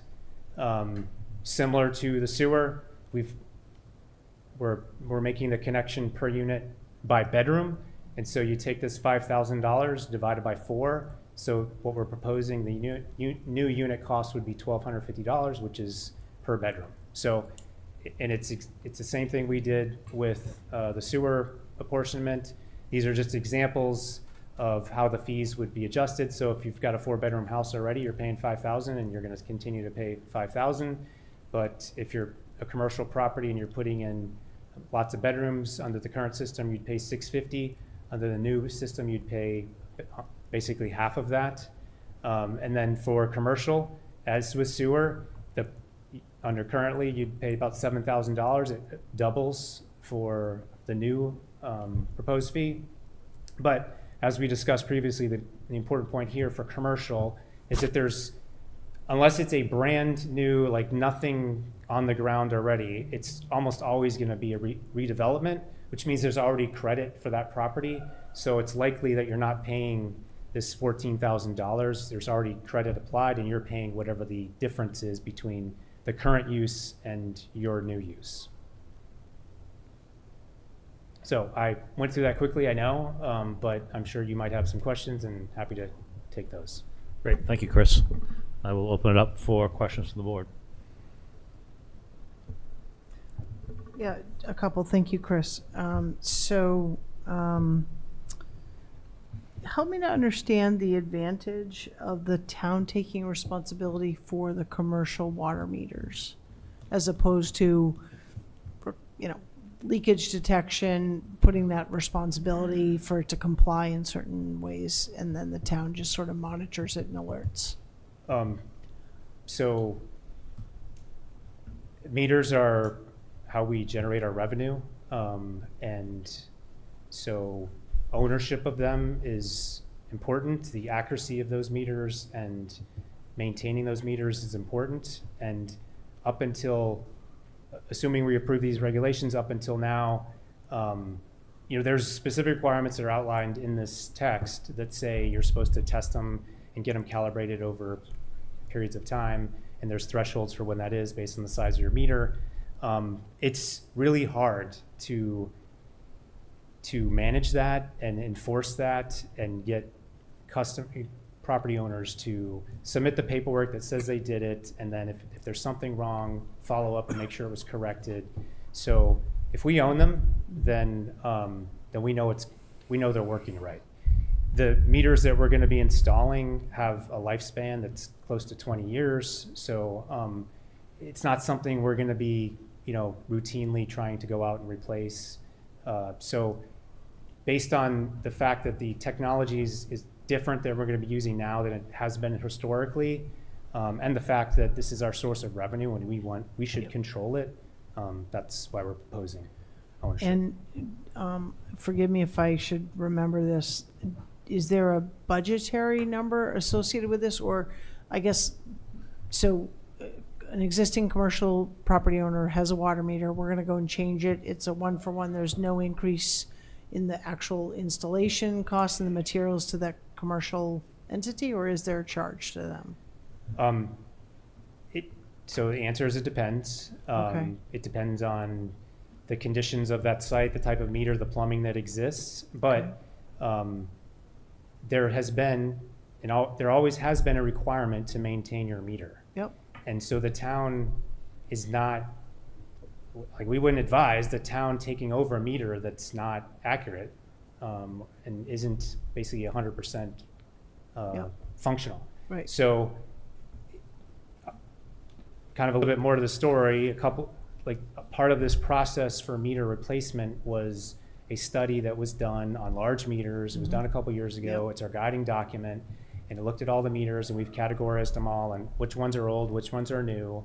And so the ones that we know based on the date of their life cycle that need to be replaced, I think it's going to be a conversation individually with those customers, and there's going to be some sort of cost sharing potentially, and potentially we buy the meter and they pay the plumbing to install it or something. I think there's room for maneuver there. I don't know what it's going to be for every customer, but we've built that into our budget. So previous town meetings where we have money for meter replacement, that's all part of the strategy. And so it's not like we're coming tomorrow with a bill for something. Right. We already have the money, and the next step is to get these approved so we can actually say we own them. And then we start a plan that's going to include a contractor and a bunch of other things where we engage with these customers and come up with a reasonable timeline for replacing them. And is this I feel like it's a phased-in approach. I mean, I know, well, is it a phased-in approach? Yes. So phased meaning we're focusing on our commercial first, because those are our largest meters, which means that's the highest revenue generating. And so if there are errors, that's where our largest errors are coming in. And that's not just about money. It's also about our Water Management Act permit, which requires us to have a water loss percentage that's less than 10%. And right now ours is over 20%. And so we need to address that. And we've been working on that for a long time. And part of the issue, we believe, is related to meters and their accuracy. It's not the whole problem, but it's part of it. Okay. So our focus now is on commercial, and once we get that going or complete, then we'll transition to residential, and that'll be, over a period of time. Okay. And on the water, the chart you had up there, you touched on, and obviously we're familiar with the format from the sewer regs and changes we saw there. Do the water use regs follow the same types for sewer? Remember how we went through all that, the different classifications or categories? Does water follow the same? Yes. Okay. Yeah. Okay. And just a random question. I know irrigation is not allowed. Correct. Per our regulations. Connecting an irrigation system to the public water system is not allowed. And there's actually a bylaw that states that, but we've incorporated it in here as basically redundancy. So if you have a private well, you can have irrigation. Correct. And just as a general question, and I don't know the history, why is it not allowed if that water is returned? What's the history of that, or what is the state's stance on that, on irrigation? I'm sure there is a history, and I'm sure it has to do with conservation. The bylaw we have is from 1996, so it's not recent. It's 29 years old. So I don't know what truly led to that, but I suspect it had something to do with conservation and water management, but I don't know. Okay. Thank you. Great. Other comments, questions? Mark? So I didn't have a lot of comments on the regulations themselves. I understand they're outdated and needed to be updated. I was a little frustrated because our packet said that it was going to be, these regulations were going to be reviewed by council, and an updated packet or an updated set of regulations would be shared. I thought those would be shared in advance of the meeting and not just tonight, because I felt like all of those green, I think I understand most of the green changes that were recommended by council, but just a little frustrated by that. So I don't think that's directed at you necessarily, but our goal is always it's a pretty done all long that before set of regulations, and I would have liked to compare the two versions. And anyway, I'm fine. Ready to move. I guess the question, Chris, do you need this timing-wise? I know you want it tonight, it's in front of us. If we didn't vote on it tonight or approve it, what's the impact of that?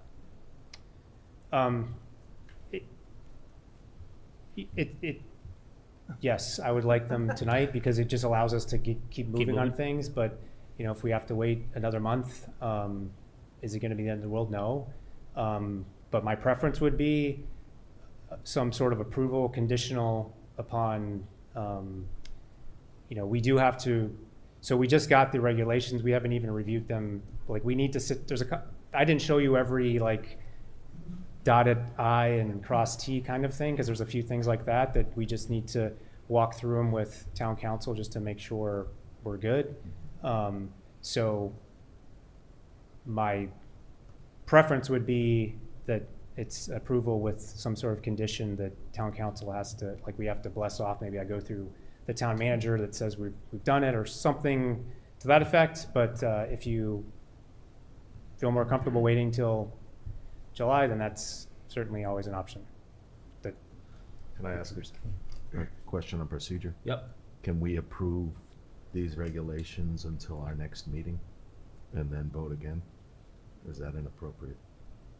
I'm not sure that it would make sense to, because it doesn't really give them clear direction to move forward, because I think Chris would need a full approval, Okay, that yes or makes no. sense. And we have a requirement once they're approved to Okay. post them and announce them essentially. So Yeah, and I think the second piece that Chris addressed, like sort of the non-substantive clarification, that's typical. I mean, there are times when you authorize that. It's if there were any of what Chris presented tonight you felt were substantive changes that you're still not comfortable with, I think those would be the ones to hold off on. But the other piece is literally some grammar typos, things like that. So let me just add on to, just so all my comments are out here. I think the one part I'm not clear and comfortable on yet, and I'm not sure that it would be addressed in the regulation, is this conversion piece and kind of the impact on the commercial side. I certainly understand that we need to address the leakage and the water loss and how we're above the kind of the standard of the threshold. But I'm just not sure I quite understand how that's going to be applied and what the actual impact is to our commercial users. And so for that reason, I'm hesitant to approve these as presented. I am comfortable with the changes as you presented and other grammatical stuff that council would approve, but that other component it's concerning to me, because I'm just not sure what the downstream impact, pun intended, is. well, regardless of ownership, there are requirements to have your meter meet certain standards, and those are outlined. And those aren't just our standards, those are standards that the state publishes.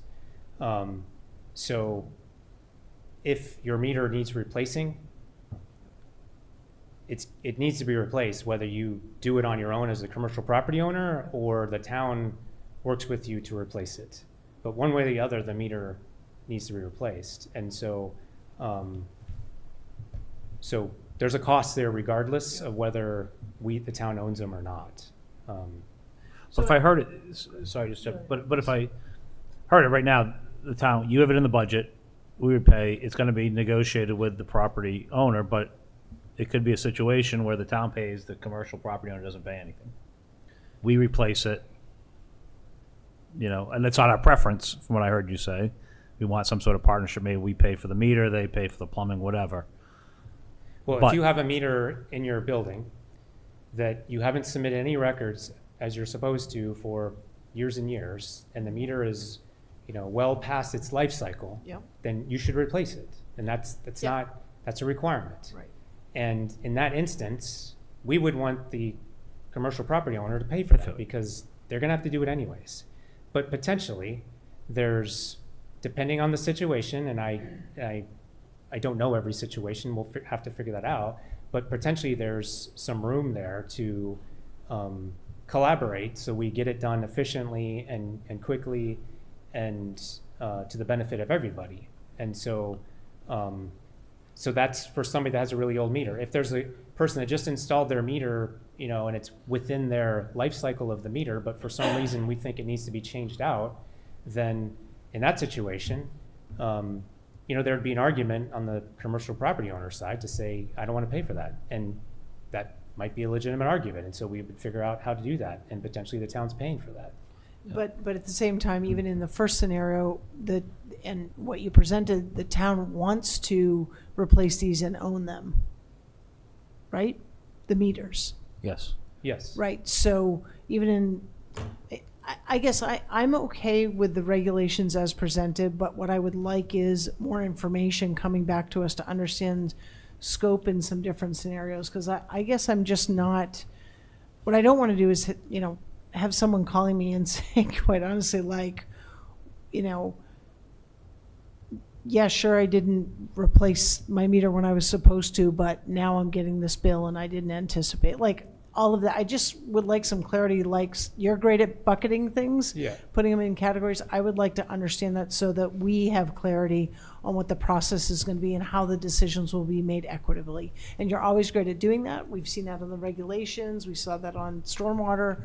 But that to me is just gray and murky right now. And that's totally reasonable, and we can do that. But to be clear, we're not doing this tomorrow. I understand. This is part of what's been a very long process, and will continue to be multiple years to do this transition. And so, our goal is that towards the end of this year, we're starting that communication with these property owners and prioritizing which meters need to be replaced, and then working through the mechanics of actually doing it. So we're still many months away from any sort of actual activity. And in that interim, we'll be communicating with property owners about, pending. Well, and I think that's the replacements. key thing here, Shelby, to your comment of surprising them with, hey, they got a bill because they have a new meter. I mean, they're gonna have to know that meter is being replaced. I mean, that's gonna be a communication. It's not like we can just go and Right. rip out their old meter and put a new one in. It's gonna be a discussion with them, and then. Yes, absolutely. So I think to that point, it's not it won't be a surprise in that. It may still be a disagreement because they don't want to replace it, but I think to the point what you said, is there some that should have been replaced a while ago, and haven't, and that's their responsibility, and has always been their responsibility. Yep. And now it's just that we want to, going forward, take ownership of that. I think it's smart for us to do that, as you said. It's our revenue source. It also gets consistency, Yeah. reliability, so we're not having to monitor 20, I don't know how many manufacturers there are, but say there's 20, that we could have 20 different meters in town. You want the Yeah. ones that we are trust and that we have reviewed and put in, and that gets us to a more efficient process. And I'm fine with that, and I understand the intent. I remember the presentation several years ago. I would just ask that before this starts to get rolled out to the public, to the commercial, that you come back before this board and give us kind of, here's how we're going to implement this. That's all I'm asking for. Makes sense. Yes. Yeah, I guess on the one hand, you say, I really want this passed tonight. And on the other hand, you say, well, I'm not going to start tomorrow. It's a multi-year process. So I don't want Shelby to feel rushed. I don't feel that rushed, although I would have liked those green line items ahead of time. I feel like I understand the substantive changes, but I just feel like there's a cross purpose there. Like if someone's not comfortable going forward tonight, what is the rush? I am comfortable with the Okay. regulations and the changes. I mean, I was able to kind of quickly, thank you, Chris, for walking through. To me, it's like the next step, right? So my mind's already on implementation and public impact, and certainly the budgetary piece, both on the town end, which you've answered, but also from the private sector. Okay. So, but you're going to address that. You've said that you're going to come back, so I'm good with that. Okay. But I do, just to your point, Mark, yes, I said we're not starting tomorrow, and it could be towards the end of the year, but there's a whole bunch of steps in between that we have to do, and we can't move forward if we don't approve these regulations. Because if you decided to not approve these for whatever reason, whether it's related to the meters or something else, then then we can't do what we were planning to do because we don't have that ability. And so there's a whole bunch of steps that have to happen, procurement and all kinds of other things, information that we need to share with people before we're actually in a building changing a meter 6 months from now or 8 months from now, whatever the time is. So your point is a good one if because I didn't fill in those gaps, but there's a whole bunch of stuff in between, tonight and I when don't we want you to actually fill do in it. those gaps, Yeah. Chris. I understand you have a lot of steps to take, and I believe that. So I just wanted to make sure that Shelby was not feeling rushed, so, okay. I'm interested in what Sean has to say down there. I mean, I know that Chris and his team puts a lot of thought into these, and I know, unfortunately, requiring town council's comments, and those were a little tight to the meeting and stuff. But I also remember on the sewer regulations, I think the only change we made was the one that Chris told us about when he showed up, that there needed, so these two gentlemen here know a lot more about water regulation than I do. It seems pretty straightforward. I do understand what you're saying about commercial properties and, it to be implemented with some sensitivity to some of the property owners, but I'm comfortable with what I see here tonight. Chris, thank you. Yeah, I would echo that. I'm not going to repeat it, but I do think your point is well taken. I think it's probably something too that giving that to our economic development committee as well, because they're talking to business, they're going out and doing outreach. They can help as well, probably in this discussion, making them aware of it, because that is another resource that commercial property owners may reach out to or get caught in that. So I would just echo that as that comes back, that we just make sure that they get aware of it too, so they can be prepared for those discussions. Do we have a motion? Can I just make one final comment? I would just ask, and Kim, you're here, Christia, to sign off. If town council for some reason comes back and there are changes that are over and above, and it's not it's substance. Yes, that word. I can't say it. Substantive. Yep. Then I would just ask that come back before the board. I want that in our motion. Yes, okay, good. Someone else can make it, because I'm not articulating that well right now. And then what I would say is, we do have some other executive session, even virtual, I think probably meetings coming up. We could always tag on an open session to do an approval, before our next July 22nd, so. Yep. So I guess there's two things. One, there's if there are substantive changes, and then if there are non-substantive changes, that we allow Chris to make those. With the approval of the town manager. Right. We'll delegate to the town manager to agree to that, whether they're substantive or not. Not that we don't trust you, but I think that just follows process that we typically will go through. Okay. So that was the motion. Did that count? So I would move to approve the water regulations pending town council final review and requesting the town manager to ensure that any additional changes from what was presented tonight are not substantive. If they are, then the water regulations need to come back to the board. Otherwise, we would approve them as presented. Second. That was good. Makes sense. Oh, yeah. Okay. Great. All those in favor? 4-0 Thanks, for guys. being present. Thank you. Thank you. Both. Welcome, Andrew. Yes, welcome. Thanks for being here. We'll get you next time to present. Next time you're on the hot seat. Okay, next on the agenda, acceptance of fire department vehicle from Homeland Security. Our fire chief. Good evening. Yep. Thanks for being patient. No problem.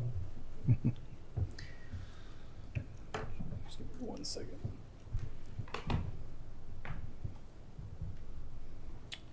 So good evening, Patrick Purcell serving as your fire chief. I am here before you tonight to ask for a vote to accept a vehicle from the Department of Homeland Security for the Westborough Fire Department.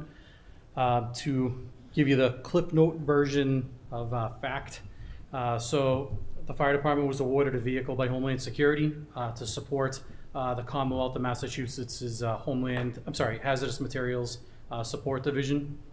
The vehicle which we are being awarded is a 2025 Ford F-350 Tremor 4x4. This vehicle has been upgraded to accommodate like a high water response. So if we have like we've had a lot of these climate-induced storms, I believe. We've seen a lot more torrential rain, flooding on our local thoroughfares, and having a higher vehicle is something that would be advantageous to us. It also has the ability to, has a high towing capacity or capability, which is something that we need because we have many vehicles that get towed within our department, UTV or the ETV if we tow that out of our community, 2 boats, a foam trailer, etc. And so that would be an asset to our department. But largely, the vehicle would be used by a member of our department named Firefighter Derek Hirons, who is a member of the, he's a hazardous materials technician, one of our 2. We're very fortunate to have 2. Most departments have 0 in the Commonwealth. He's part of the Commonwealth's Hazardous Materials Response Support Division. Any of the responses that he does outside of Westborough, off duty in Westborough, or any of the training he does, we are reimbursed his salary, and we also are reimbursed for backfill and overtime for somebody if he goes on a call or if he has a scheduled training. So he is not just a hazmat technician, he is assigned to a specialty unit of the in addition to the hazmat division called JHIRT, which is the Joint Hazard Incident Response Team. We do those type of calls in our community. We did one as recently as Friday, if you heard about the incident where we had to lock down part of Grove Street in our own facility. That was a JHIRT response, and what JHIRT is a combined unit of about 16 members of state police and hazmat technicians. So limited amount of both with a very, very high level of training that is very beneficial to our department and our community. It has a lot of specialty equipment that goes along with it, which would be housed in this vehicle. Everything from, well, probably saw it on social media, bomb suits, bomb calibrating, bomb detection equipment. They do a clandestine lab analysis and breakdown. They do very, very high level things across the Commonwealth. A lot of it is scheduled. If they know that there's gonna be a raid with the state police stop team as well as their own unit, and a lot of it unfortunately is, found by accident, so emergent call out.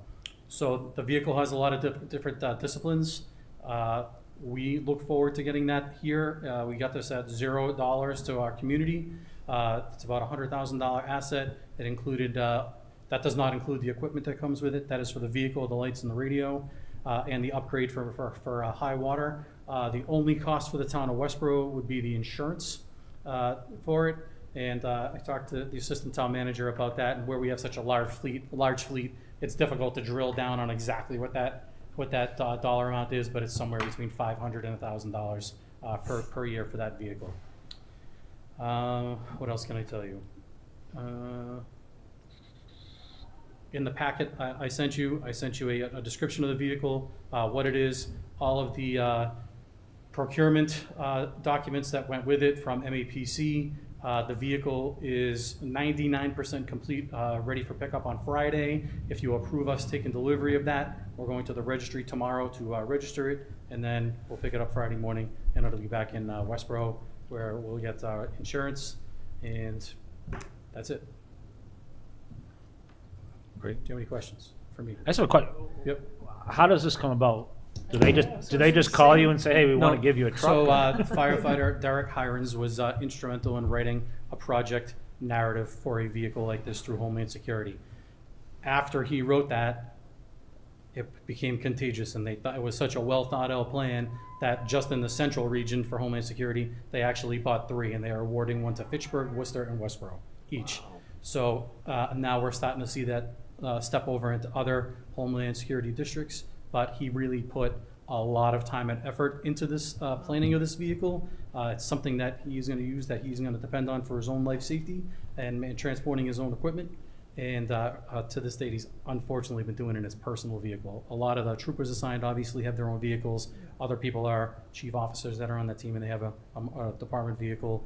Like my deputy chief is a hazmat technician. He has all of his stuff in his work vehicle. There's a few stragglers out there that don't have them. So this was kind of firming up the team for them. But also they wanted to make sure they were deeding the vehicle over to the town of Westborough, so it is for us, and we can use it for whatever we want here as well. And if for some reason Derek retired or decided he wasn't going to be on that team anymore, the vehicle's still ours, and we would give the equipment back, keep the vehicle, and it's for us. So that will it be decaled with? No. So that's a specialty unit. We don't advertise what that is. Okay. We don't want to draw our attention to that vehicle. It's going to be an unmarked black truck with a cap and tinted windows for climate control. We don't want the sun getting in. There's a lot of metering equipment that's in that vehicle, as well as stuff that we wouldn't want somebody necessarily walking by and looking and seeing in the vehicle and breaking entry into that. So no, they work. Pretty much that entire team has unmarked, or the entire team I believe has unmarked vehicles, because they also stage if they know if they're gonna go to Holyoke tomorrow morning and there's a raid planned. They don't want to mark vehicles sitting on a street corner being like, hey, look who's out there. So Makes sense. no, it is not a marked vehicle. Does it have municipal plates on it? It will not have municipal plates either. It's going to have white plates, traditional plates. Okay. Oh, you can't get the 250th? I know. The those blue are ones? cool. That's a great question. Just saying. Yeah.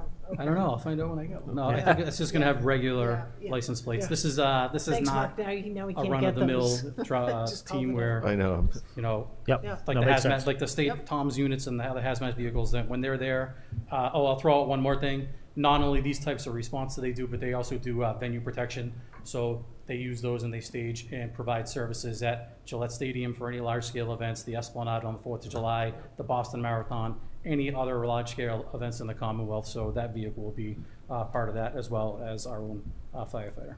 Great. Do they have flashing siren like capabilities as well? So Yes. Okay. Yes, absolutely. So that also was part of the problem why we're being given this vehicle. So last year when Derek was assigned to work at the Esplanade, and he had to make his way from checkpoint to checkpoint through Boston. It's like his own He vehicle. was getting searched in his own vehicle everywhere he went. Yeah. So it was that was a challenge. And what is his name again? His name is Derek Hirons. Hirons. Yes. Okay. Thank you. He's got about a 20-year history in the fire service plus, much of a very big asset to our department, and really did a great job with this vehicle. Congratulations. Great. Yes. Initiative and. Yes. Any other questions or ready for motion? Okay. Take it. Move to accept the gift of the 2025 Ford F-350 Tremor 4x4 from Department of Homeland Security. Second. All those in favor? It's 4-0 for being present. Thank you for your support. Thanks. I'm going Please to hang ex- around for the next hour. Please express our thanks to Mr. Hirons. He's listening, so. All Okay. right. Awesome. Thank you. Well, thank you. Okay, next on the agenda is a request for a Westborough Fire Foundation event, Jingle Bell Run.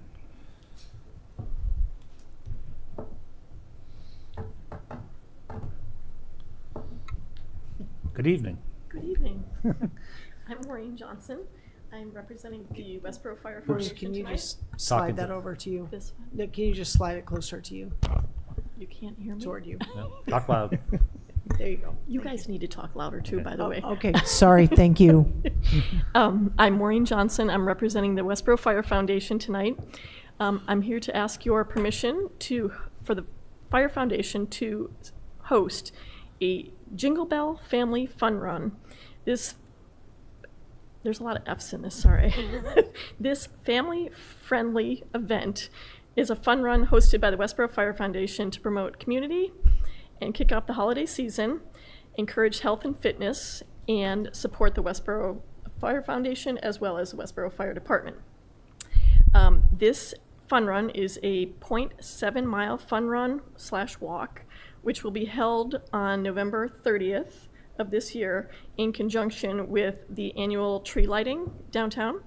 The fun run will commence, the fun run will commence 30 minutes before the tree lighting. So we'll have people running, not during the tree lighting. They're going to get there, and then the tree lighting will happen, I think. Chief Purcell has actually already spoken with Jen Kirkland from the Rec Department, as well as Chief Minardi, and gotten agreement to actually host this event.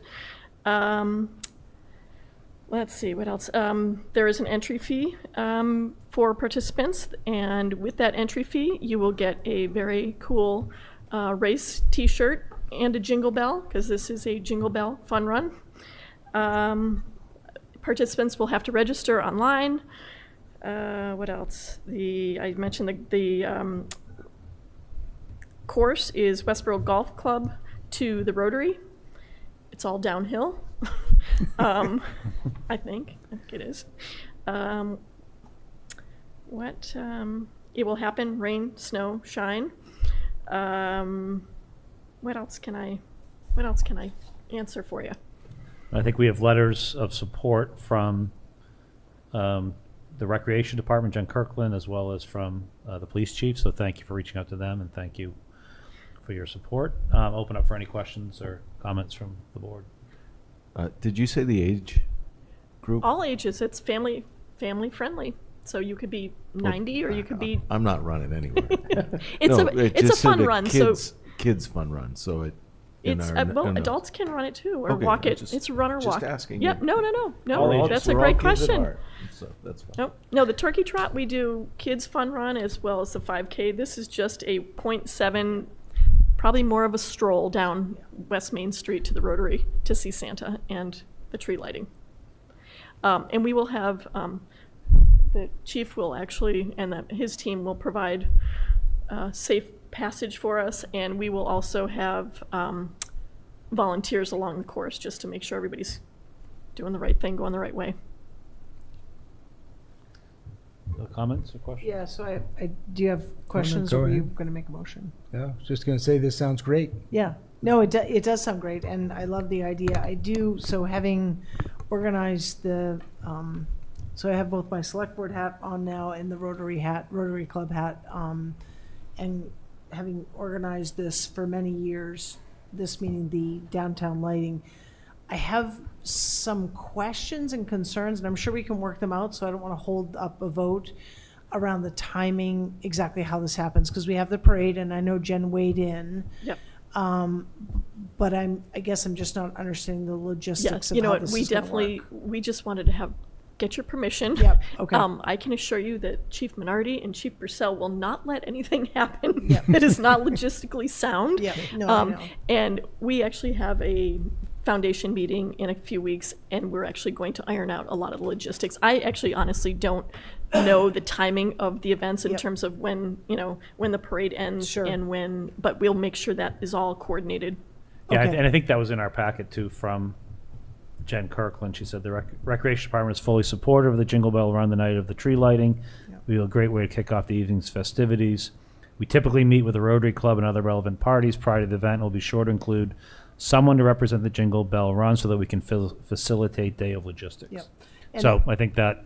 And I did see that. I was just concerned with it's going to start and it's going to end, and it's 30 minutes before, because that's when the parade is. So I would just.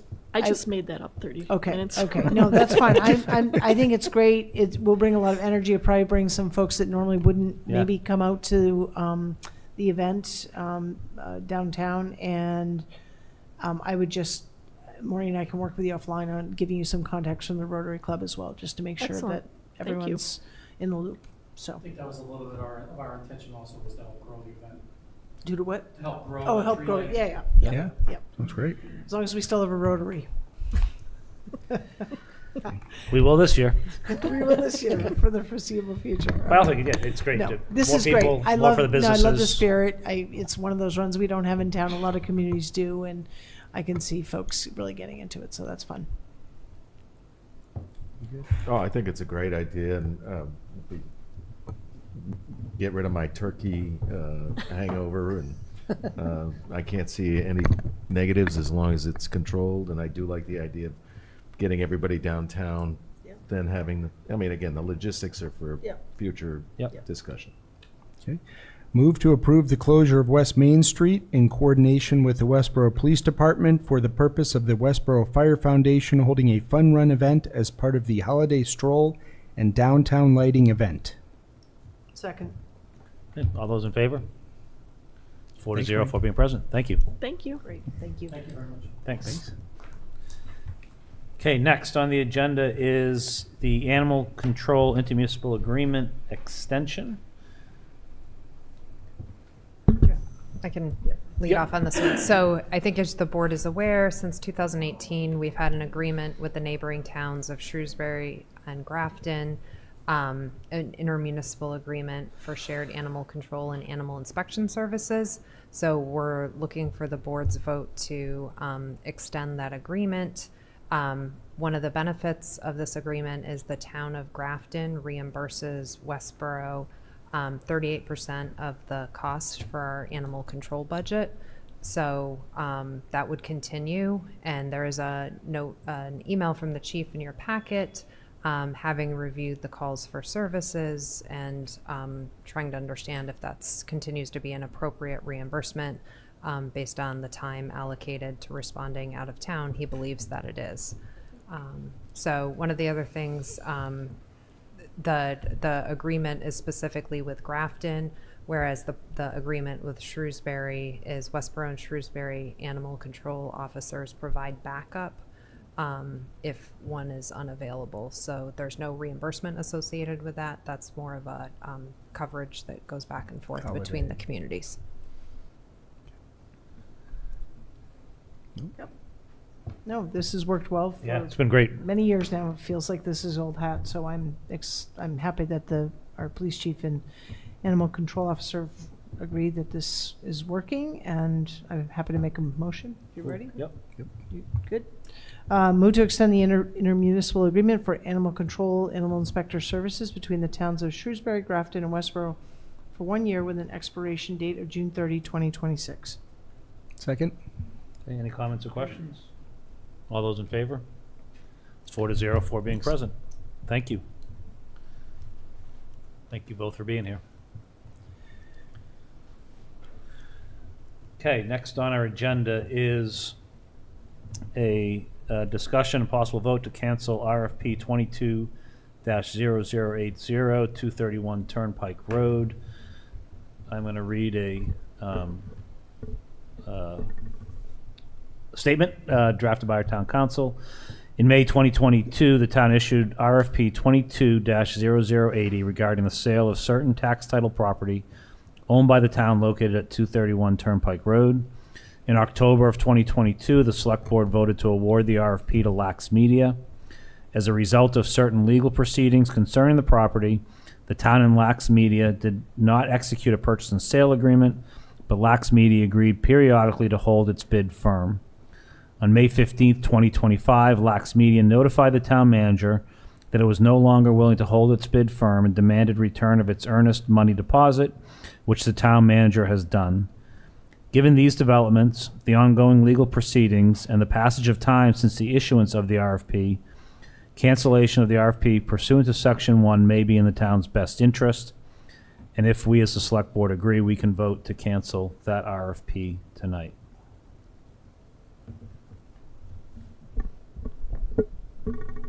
So I would open that up for a motion. I move to cancel RFP 22-0080, 231 Turnpike Road pursuant to Section 1 thereof. Second. Sorry. Okay, moved and seconded. All those in favor?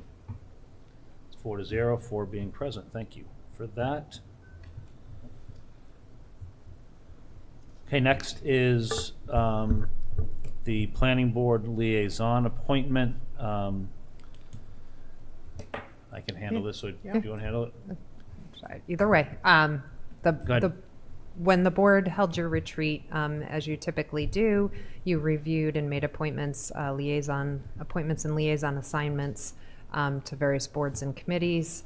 At that time, the chair, there are certain boards and committees that the chair is assigned to, and then some other ones that the chair took on. Patrick Welch has offered to take on the planning board liaison assignment, and so that's what you're being asked to confirm tonight, because this is something that you do vote on. So you're being asked to vote to assign Patrick Welch as the planning board liaison. Yeah, and that is replacing me. I'm in agreement. I still, as folks know, I do sit on the development team. That's what I was going to ask you about. So I'm meeting there. This is kind of a liaison to the broader planning board, and quite honestly, yeah, I can say that having been on the planning board, Patrick does a great job as liaison. Yep. So that's good. And we can confirm that he's aware of this, and although he's not at this meeting, he knows this is He happening. requested it, and I agreed. Just for the public. we'd Yes. like them- When you don't show up. Good point. Yeah, we're not sliding it past Now, him. this is a conversation that Patrick and I have had over the past few weeks, and he is ready, willing, and excited about moving into that liaison role. Great. So I would move to appoint Patrick Welch as the Select Board Liaison to the Planning Board. Second. Hey, all those in favor? It's 4-0 for being present. Into departmental transfers, I don't believe we have any, We don't. so we'll skip over that. Okay, next we have appointments, reappointments to boards, committees, and positions. Are there any updates? Sorry. Yeah. Were there supposed to be, I thought that Brian McLaughlin asked about cable TV advisory. Did that not make it in the packet, Kim? I mean, it's not here, so that I'm That's seeing. actually a Sela question, Okay. and she is. I mean, we can continue and if you want to confirm that, but. Yep. And just remember, we did this last time, but there are some unique terms and dates to note that as we go through. Sandra Pond Conservation Officer appointments are for 1 year following the fiscal year calendar. Likewise, Veterans Advisory Board are the same 1 year following the fiscal year calendar. And then also associate members of Sustainable Westborough are for 1 year following the fiscal year calendar. So those are just different than typical. Do you need each of those? Yes. Read? Okay, someone else can make that. It's going to be hard It's kind of weird the way I it's got it. written here. Okay, move to appoint or reappoint members to a specific, so I move to reappoint Christina Allen to the Community Preservation Committee for a 3-year term ending 6/30/2028. I move to reappoint Linda Birch and Marilyn Taylor to the Council on Aging for 3 years ending 6/30/2028. I move to reappoint Brian Kane to the Recreation Commission for 3 years ending 6/30/2028. I move to reappoint Stephanie Kelly to the Conservation Commission for a 3-year term ending 6/30/2028. I move to appoint Gary Bowman and Peter Bowman to the Sandra Pond Conservation Area Warden for 1-year terms ending 6/30/26.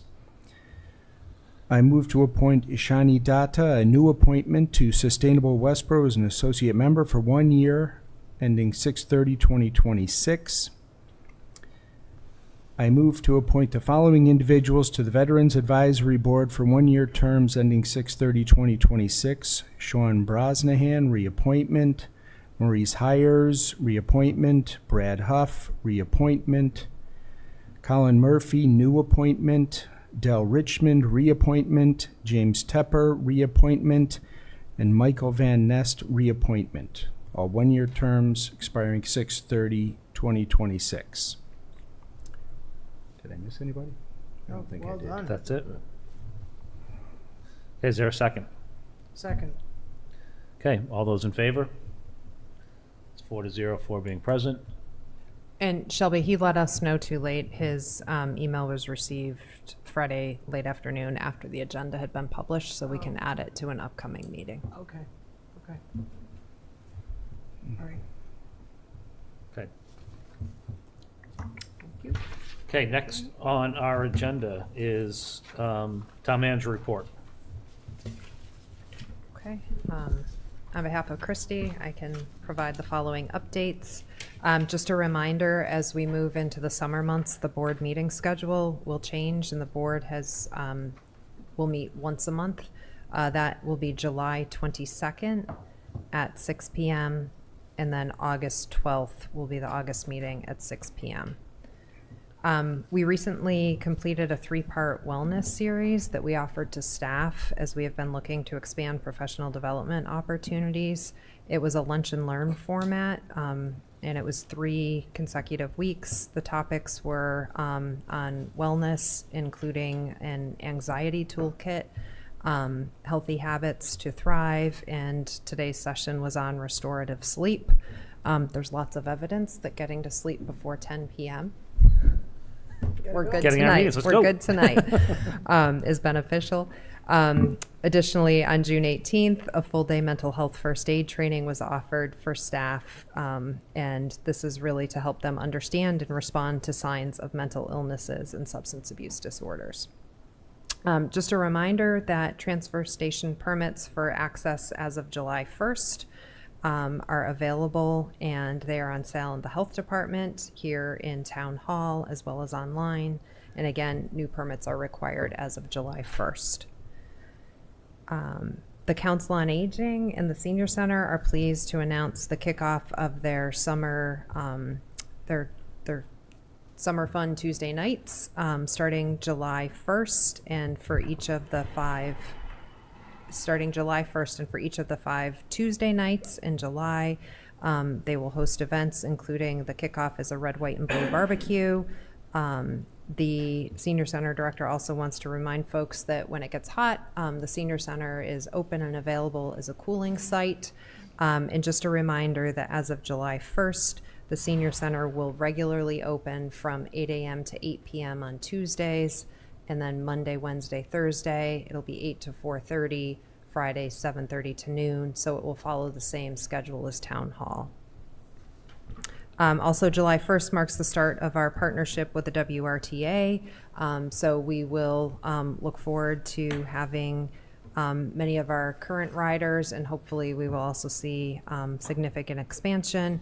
The WRTA will offer service to Worcester for medical appointments and a few surrounding communities, and then individuals can also schedule appointments for other needs. From the Finance Department, our new Assistant Town Accountant, who is our Procurement Officer, Tina Cody, has received her procurement designation from the state. The fact that she accomplished this in under 3 months is notable because there are several courses that are required to achieve that. So the Westborough Public Library is now open at its temporary location, which is 1500 Union Street in Bay State Common. A successful last day of school party was held on June 18th in collaboration with the Rec Department and Youth and Family Services. There were over 118 kids and teens there to celebrate. They had giveaways, a live DJ, and ice cream. This past Saturday, June 21st, the library launched its Camp Read summer reading adventure. They drew more than 400 attendees to their kickoff event and promoted their summer reading challenge for kids, teens, and adults. Additional information is available at the library. And the library building at 55 West Main Street remains closed and empty. Behind the scenes, Seaver Construction is working with the town to finalize permits. The company is expected to take control of the building and fence off the construction zone within the next few weeks. And updates from the Recreation Department, a reminder that the annual block party will be held this coming Friday, June 27th at Bay State Commons, starting at 5:30 p.m. Luckily, it'll be a little cooler. In partnership with the Library and Youth and Family Services, Rec was also involved with the last day of school program. And then all summer programs started on Monday, June 23rd, but the Rec Department is still accepting registrations for programs that still have space, and that information can be found on the department's website. Great, thank you. Okay, next on the agenda is the request to approve the meeting minutes of June 6th and June 10th. Just a real quick thing, if someone gets prepared to make a motion on June 6th, it was just a typo in the convening of the meeting. As it says, Chair Marshall Johnson convened the meeting. So we just need to fix that. Yep.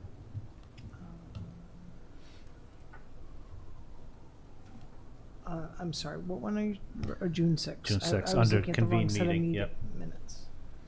Okay. So I think it's just Chair Johnson. Well, Is Lieutenant Marshal Johnson. Yeah, I guess so. I missed that. That's so funny. Okay, so I would move to approve the meeting minutes of June 6, 2025, with the changes presented. Second. Okay, all those in favor? It's 4-0, 4 being present. We have June 10th. So I would move to approve the meeting minutes of June 10th, 2025. Second. Okay, all those in favor? 4-0, 4 being present. Okay, issues and correspondence of the Select Board. Sean? I'm happy to start. At a meeting of the Library Building Committee today, operations are up and running in the first floor of the community center. If you haven't had the chance to check it out, I have a beautiful setup down there. It does highlight how big that space is, which is terrific. They're averaging about 400 visitors a day down there, which is high. I think they think it's a combination of, one, school's out, summer season, but also I think people wanting to go check out the new community center. That's awesome. So, nice. And things are moving forward, contracts are getting finalized, and expectations for the work at the library to begin, expected to begin shortly. There was one interesting item I guess it'd be it's not the basement of the library, it's the first floor of the library. There is a 6-foot-high safe on wheels. It is unlocked, 2 doors. I believe the date on it is 1908. It says First National Bank of Westborough across the top. And essentially, in order to get the renovation completed, they're going to need to get it moved out of there. And so it was brought up to meeting tonight, and potentially if somebody has interest, they can reach out to the library and see. I don't know how somebody might reutilize it, and I may mention it to mention it to the historical commission. I don't know if it has, I know they had the scales were discussed in moving those, but. Yeah, but those were like presented to us or something, right? Like this is just a. Yeah, we'd have to figure out the process if somebody's interested, we'd have to. But if somebody wanted to take. Really strong. Yeah. If those things are heavy. So if somebody has interest, yes, it's probably multiple tons, so. So what would the process be, Kim, for that? If it has value, we would have to go through a bid process. Okay. We can't just give it away. Got it. Okay. Yes. So it sounds like we have to look at it. Yep. Okay. So I mentioned it here. Okay. I made a note. That was it. Thanks. Sheldon? The only thing I'll just give a heads up to is the Westborough Connect at the Courts event for pickleball. This is the second annual tournament. It's August 24th, which is a Sunday, right before everyone kind of goes back to school, and registration is open. Great, thank you. Mark? Okay, I had a couple of meetings that I attended. One was for the Active Transportation and Safety Committee on June 16th. The Safe Routes to School walk audit was discussed at length. Just trying to give you the highlights of these meetings. So one of the things that will come before the board most likely is a recommendation to install school zones with 20-mile-an-hour speed limits on Ruggles and West Main. They're not mandatory for high schools, but they are optional for towns, and also looking to get new crosswalks installed on Ruggles in areas where that were identified as needing a crosswalk, not currently having them. In addition, there were some recommended capital improvements, including one that came up previously as far as improved lighting in the parking lot for evening hours at the school. It's at Westborough High School. Yeah.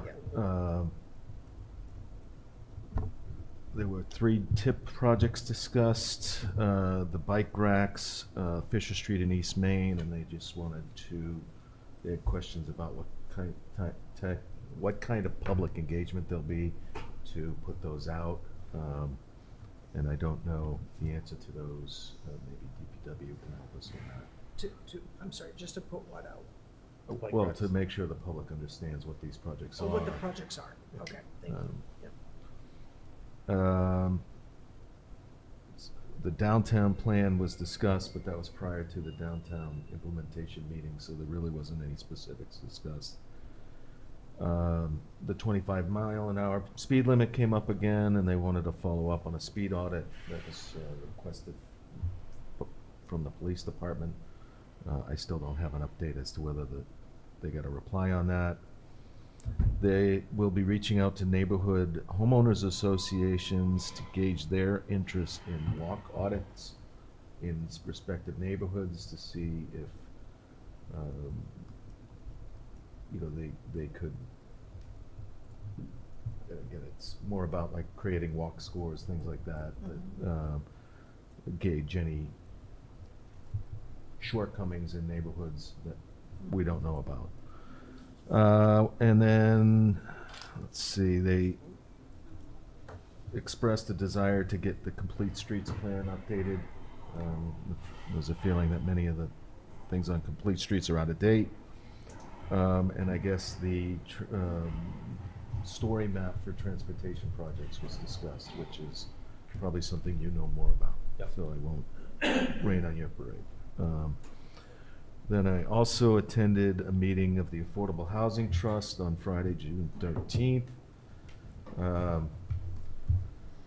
We spent some time on the HB cottages, which are High Street Extension and Beach Street, looking at some design alternatives and trying to move one of those forward. And again, I'll refer you to the minutes if you want more specific details on that. Let's see, we adjourned for a housing partnership committee to talk about the post road development and which is a project that's in its early permitting stages. I don't believe it's even gone to the planning board yet, but that'll be on Turnpike Road. And discussion of the proposed affordable rents for Ellington Metro West. I think we did get an update on 3 Baylor Road. I'd have to check my notes as to the date, but that's a couple months away still. And we discussed that DCAM parcel that's being surplused. And then as far as my personal issues and updates, most of Don't bring your personal issues. most of my thunder was stolen by various town officials who mentioned the red and white picnic. So I won't rehash all of those. Well done, Kim. Well, not just that. I mean, the beach opened. That was all. I mean, there's like 5 things I wanted to mention. So, but the ones that were not mentioned, obviously the block party was mentioned, but I want to remind everybody to show up on Friday. The senior center is visiting Ben's Beans at 1300 Union Street West on Friday at 1 o'clock. Ben's Beans is a coffee shop run by Post 22, which is a organization committed to empowering intellectually disabled adults. So I would encourage you to visit Ben's Beans and give that post some support. Mention the red and white blue block party. Okay, the announcement for the notice of interest to name the cemetery went out today, so that closes on July. Submission deadline is July 9th, so we don't have so if anybody's interested in getting signatures to name the cemetery, you need to get started. Can I just ask where that was? Is that That was on the town website. I also shared it on Facebook on a few of the local But sites. it's also going into publication, is it not? Yes. What one right. is that? I believe the community advocate, Zila, was intending to get it in this Friday's edition. Okay, awesome. Thank you. Okay. Thank you, And Mark. believe it or not, I had some requests for that. that's probably all I have. Great. Well, I'll just jump in to follow on what Mark said. So the development team did meet. We spent the whole time looking at I'll call the map of the transportation projects in town. The story map, there's a lot of work that's been done, so the planning director kind of led us through that. There were some questions, some tweaks. So this, again, is a request that has come out of this board, so that we're working through that, and I would expect that that will come in front of us over one of the next couple of meetings.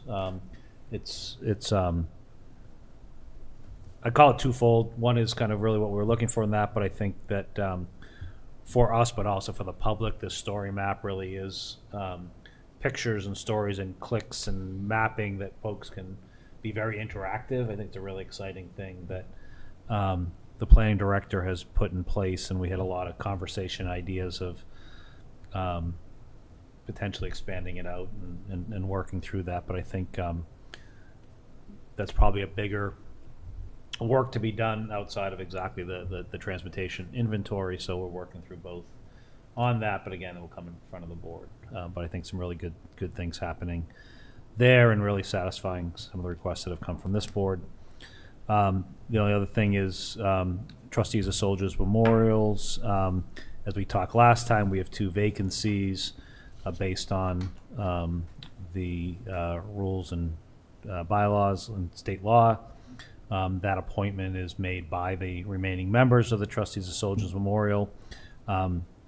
We did not have another scheduled meeting until October, so we're actually working right now to schedule a meeting, and we'll be sending out letters of interest. These are both veterans, so we've already had discussion with the Veterans Advisory Board for this, and we will be taking and posting for veterans that are interested. So that will be coming.